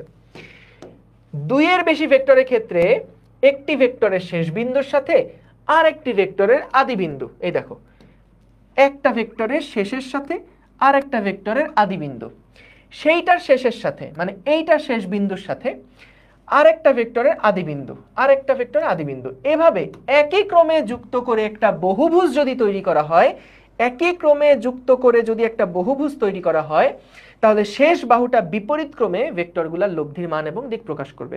এটা শুধুমাত্র ক নাম্বার প্রশ্নের জন্য লাগবে, এটা কোথাও ম্যাথে লাগবে না। শুধু ক নাম্বার প্রশ্নের জন্য লাগবে যে বহুভুজ সূত্রটা বিবৃতি করো। একই, দেখছো সব কিন্তু পড়া একই রকম, কারণ রেজাল্ট আলটিমেটলি সেমই আসবে। তুমি সাধারণ সূত্র দিয়েও করো, যে একটা ভেক্টরের আদি থেকে আদি শেষের সাথে আরেকটা শুরু, একটা শেষের সাথে আরেকটা শুরু, একটা শেষের সাথে আরেকটা শুরু, এভাবে করে যদি যুক্ত করো, তাহলে যেখান থেকে তুমি যাত্রা শুরু করছো এবং যেখানে গিয়ে যাত্রা শেষ হয়েছে, আদি থেকে শেষ পর্যন্ত যেই ভেক্টরের দৈর্ঘ্য, এটা হলো ভেক্টরের মান নির্দেশ করে, এবং যে দিকটা আদি থেকে শেষ, এটাই হলো ভেক্টরের দিক নির্দেশ করে। এই তো, তাহলে সহজ। বহুভুজ সূত্রটাও আমরা দেখলাম যে দুইয়ের বেশি ভেক্টরের ক্ষেত্রে একটা ভেক্টরের শেষ বিন্দুর সাথে আরেকটার আদি বিন্দু, আবার একটা শেষ বিন্দুটার সাথে আরেকটা আদি বিন্দু, এইভাবে একই ক্রমে যোগ করে আমি একটা বহুভুজ বানাবো। সেই বহুভুজের যে শেষ বাহুটা হবে সেটা বিপরীত ক্রমে আমাদের প্রথম বাহুগুলার বা আমাদের সবগুলা ভেক্টরে লব্ধির মান এবং দিক নির্দেশ করবে। ইজি, খুবই ইজি। ফাহিম ফয়সাল বলছো, ভেরি গুড। ভাইয়া যে কোনো বাহুকে লাস্ট বাহু ধরা যাবে না? এটা এরকম না। দেখো, লাস্ট বাহু বলতে কি বোঝাচ্ছে এখানে, তোমার কাছে যতগুলা ভেক্টর থাকবে সবগুলা ভেক্টরকে, আচ্ছা দাঁড়াও, এটা আমি এভাবে বলি। মনে করো ভাইয়া আমার কাছে এইটা একটা ভেক্টর আছে, এইটা একটা ভেক্টর আছে, এইটা আরেকটা ভেক্টর আছে, তারপর এইটা আরেকটা ভেক্টর আছে, এইরকম আরেকটা ভেক্টর, এরকম বিভিন্ন ভেক্টর আছে। তাহলে তুমি কি করবে এখন শোনো, বহুভুজ সূত্রটা কি বলে দেখো। একটা ভেক্টর নিছো, এই ভেক্টরের শেষের সাথে আরেকটা ভেক্টরের শুরু নাও, এই ভেক্টরের শেষের সাথে আরেকটা ভেক্টরের শুরু নাও, এই ভেক্টরের শেষের সাথে আরেকটা ভেক্টরের শুরু নাও, এই ভেক্টরের শেষের সাথে আরেকটা ভেক্টরের শুরু নাও, নিয়ে একটা বহুভুজ গঠন করো। একটা বহুভুজ গঠন করলাম, এই যে একটা বহুভুজ গঠন হলো না, একটা বহুভুজ গঠন হলো না। অনেকগুলো ভেক্টর আমার কাছে ছিল, প্রত্যেকটাকে আমরা একটা শেষের সাথে আরেকটা শুরু, একটা শেষের সাথে একটা শুরু, একটা শেষের সাথে শুরু, শেষে এভাবে করে যোগ করলাম। করার পর একটা জায়গা ফাঁকা ছিল, সেই ফাঁকা জায়গাটা আমরা কি করলাম, কমপ্লিট করে একটা বহুভুজ তৈরি করলাম। এই যে বহুভুজ তৈরি করলাম। এখন দেখো তো বহুভুজের মধ্যে এটা কি একই ক্রমে না? একই ক্রমে না? তাহলে শেষ বাহুটা যেটা আঁকছো সেটা বিপরীত ক্রমে এতগুলা ভেক্টরের লব্ধি নির্দেশ করবে। বুঝছো? কে বলছে ভেক্টরের বিয়োগ পসিবল না? নেক্সট ক্লাসেই করবো ভেক্টরের বিয়োগ, চিন্তা করো না। ফাহিম, স্প্যামিং করো না। দেখছি ভেক্টর তো ঋণাত্মক হইতেই পারে, কেন? আমরা ক্লাসে মাইনাসে দেখছি না আগের দিন। ওকে, সো দেখো এটা বুঝছো কিনা, এইটা কি সবাই বুঝছো কিনা একটু জানাও তো, যে যতগুলা ভেক্টর থাকবে সবগুলা ভেক্টর একটা শেষ আর একটা শুরু, শেষ শুরু, শেষ শুরু, শেষ শুরু, এভাবে করে আমি একটা বহুভুজ আগে বানায় ফেলবো। বানায় ফেলার পরে লাস্টে যে বাহুটা আঁকছো সেটা বিপরীত ক্রমেই অপর সবগুলা বাহুর লব্ধি নির্দেশ করবে। তাহলে আমরা আজকে যেটা শিখলাম সেগুলো সবগুলা কিন্তু দেখো জ্যামিতিক উপায়ে কিভাবে লব্ধি নির্ণয় করতে হয়। ত্রিভুজ সূত্র দিয়ে শিখছি জ্যামিতিক উপায়ে, সাধারণ সূত্রটা ছিল জ্যামিতিক উপায়ে, তারপর বহুভুজ সূত্র যেটা, এটাও ছিল জ্যামিতিক উপায়ে। নেক্সট ক্লাসে আমরা যেটা করব, জ্যামিতিক উপায়ে নির্ণয় করব, কিন্তু তখন আমরা দৈর্ঘ্যের মানগুলা বের করা শিখব, ভেক্টরের দিক কোন দিকে সেইটা বের করা শিখব। হ্যাঁ, ভেক্টরের মান কোন দিকে, ভেক্টরের দিক কোন দিকে, সেগুলো বের করা শিখব। প্রথম দুইটা ক্লাস খুবই বোরিং। প্রথম দুইটা ক্লাসে আসলে আমাদের ম্যাথমেটিক্যাল জিনিসপত্র নাই, এটা ফিজিক্স ক্লাসের জন্য আসলে খুবই কষ্টকর একটা ব্যাপার। নেক্সট ক্লাস থেকে আমরা মূলত ওই যে ধরো ভেক্টরের রিলেটেড যত টাইপের ম্যাথ প্রবলেমগুলো আছে সেইগুলো নিয়ে আলোচনা করব। সো একটা জিনিস আমি তোমারে বলতে পারি, যারা এই দুইটা ক্লাস ধৈর্য ধরে ভালো মতন শেষ করছো তাদের জন্য আসলে এই পুরা ভেক্টর অধ্যায়টাই খুব সহজ হয়ে যাবে, কারণ মূল ফাউন্ডেশন, মূল বেসিক যেটা দরকার সেগুলো অলরেডি তোমার বোঝা হয়ে গেছে। এখন নেক্সট ক্লাস থেকে জাস্ট আমরা পড়াগুলোকে এনজয় করব, ঠিক আছে? ওকে, ভেরি গুড। সো তোমাদের এইখানে আমরা একটা কুইজ নিব, যেহেতু দুইটা ক্লাস হয়ে গেছে, দুইটা ক্লাসের উপরে একটা কুইজ থাকবে। সো এই যে কুইজটা নিব, এই কুইজটা টোটাল 10টা প্রশ্ন থাকবে। এই 10টা প্রশ্ন যে থাকবে এইটা তোমাদের আবির ভাইয়া দেখবা, কন্ট্রিবিউটর একজন ভাইয়া আছেন, তোমাদের যত রকমের সাপোর্ট আছে ভাইয়া তোমাদেরকে দিবেন। সো ওই ভাইয়া তোমাদেরকে জানাই দিবেন গ্রুপের মধ্যেই যে কবে এই দুইটা লেকচার যে আমরা নিলাম, দুইটা ক্লাসের উপর পরীক্ষা কবে হবে, এবং প্রশ্ন তুমি ক্লাস যদি কইরা থাকো তাহলে তুমি ইনশাল্লাহ ওই প্রশ্নগুলো অ্যান্সার করতে পারবা। বুঝতে পারছো? কবে নিব এগুলো জানাই দিব ইনশাল্লাহ। ঠিক আছে, তাহলে আমরা বুঝতে পারলাম, ঠিক আছে? ওকে, ক্যালকুলাস কি এখন থেকে পড়তে হবে? ভাইয়া ক্যালকুলাস তুমি কোনো চিন্তাই করো না, অপূর্ব যখন ক্লাস শুরু করবে দেখবা ক্যালকুলাসের মতো সহজ জিনিস দুনিয়ায় আর নাই। মনে হবে যে ভাইয়া সব দুনিয়ার সবচেয়ে সহজ জিনিস হচ্ছে ক্যালকুলাস। ঠিক আছে? সো অপূর্বর ক্লাসগুলো একটু করো, যখন ও পাঠ প্রস্তুতি শুরু করবে তখন ওই ক্লাসগুলো মিস দিও না। ওইগুলা দেখবা ও যা পড়াবে ওইগুলাই কিন্তু আমাদের ফিজিক্স ক্লাসগুলোতে সামনে অনেকবার করে ইউজ হবে। সো এই ক্লাসগুলো বাদ দিও না। ঠিক আছে, থ্যাংক ইউ সবাইকে, দেখা হবে নেক্সট ক্লাসে। আসসালামু আলাইকুম, আল্লাহ হাফেজ, দোয়া করো।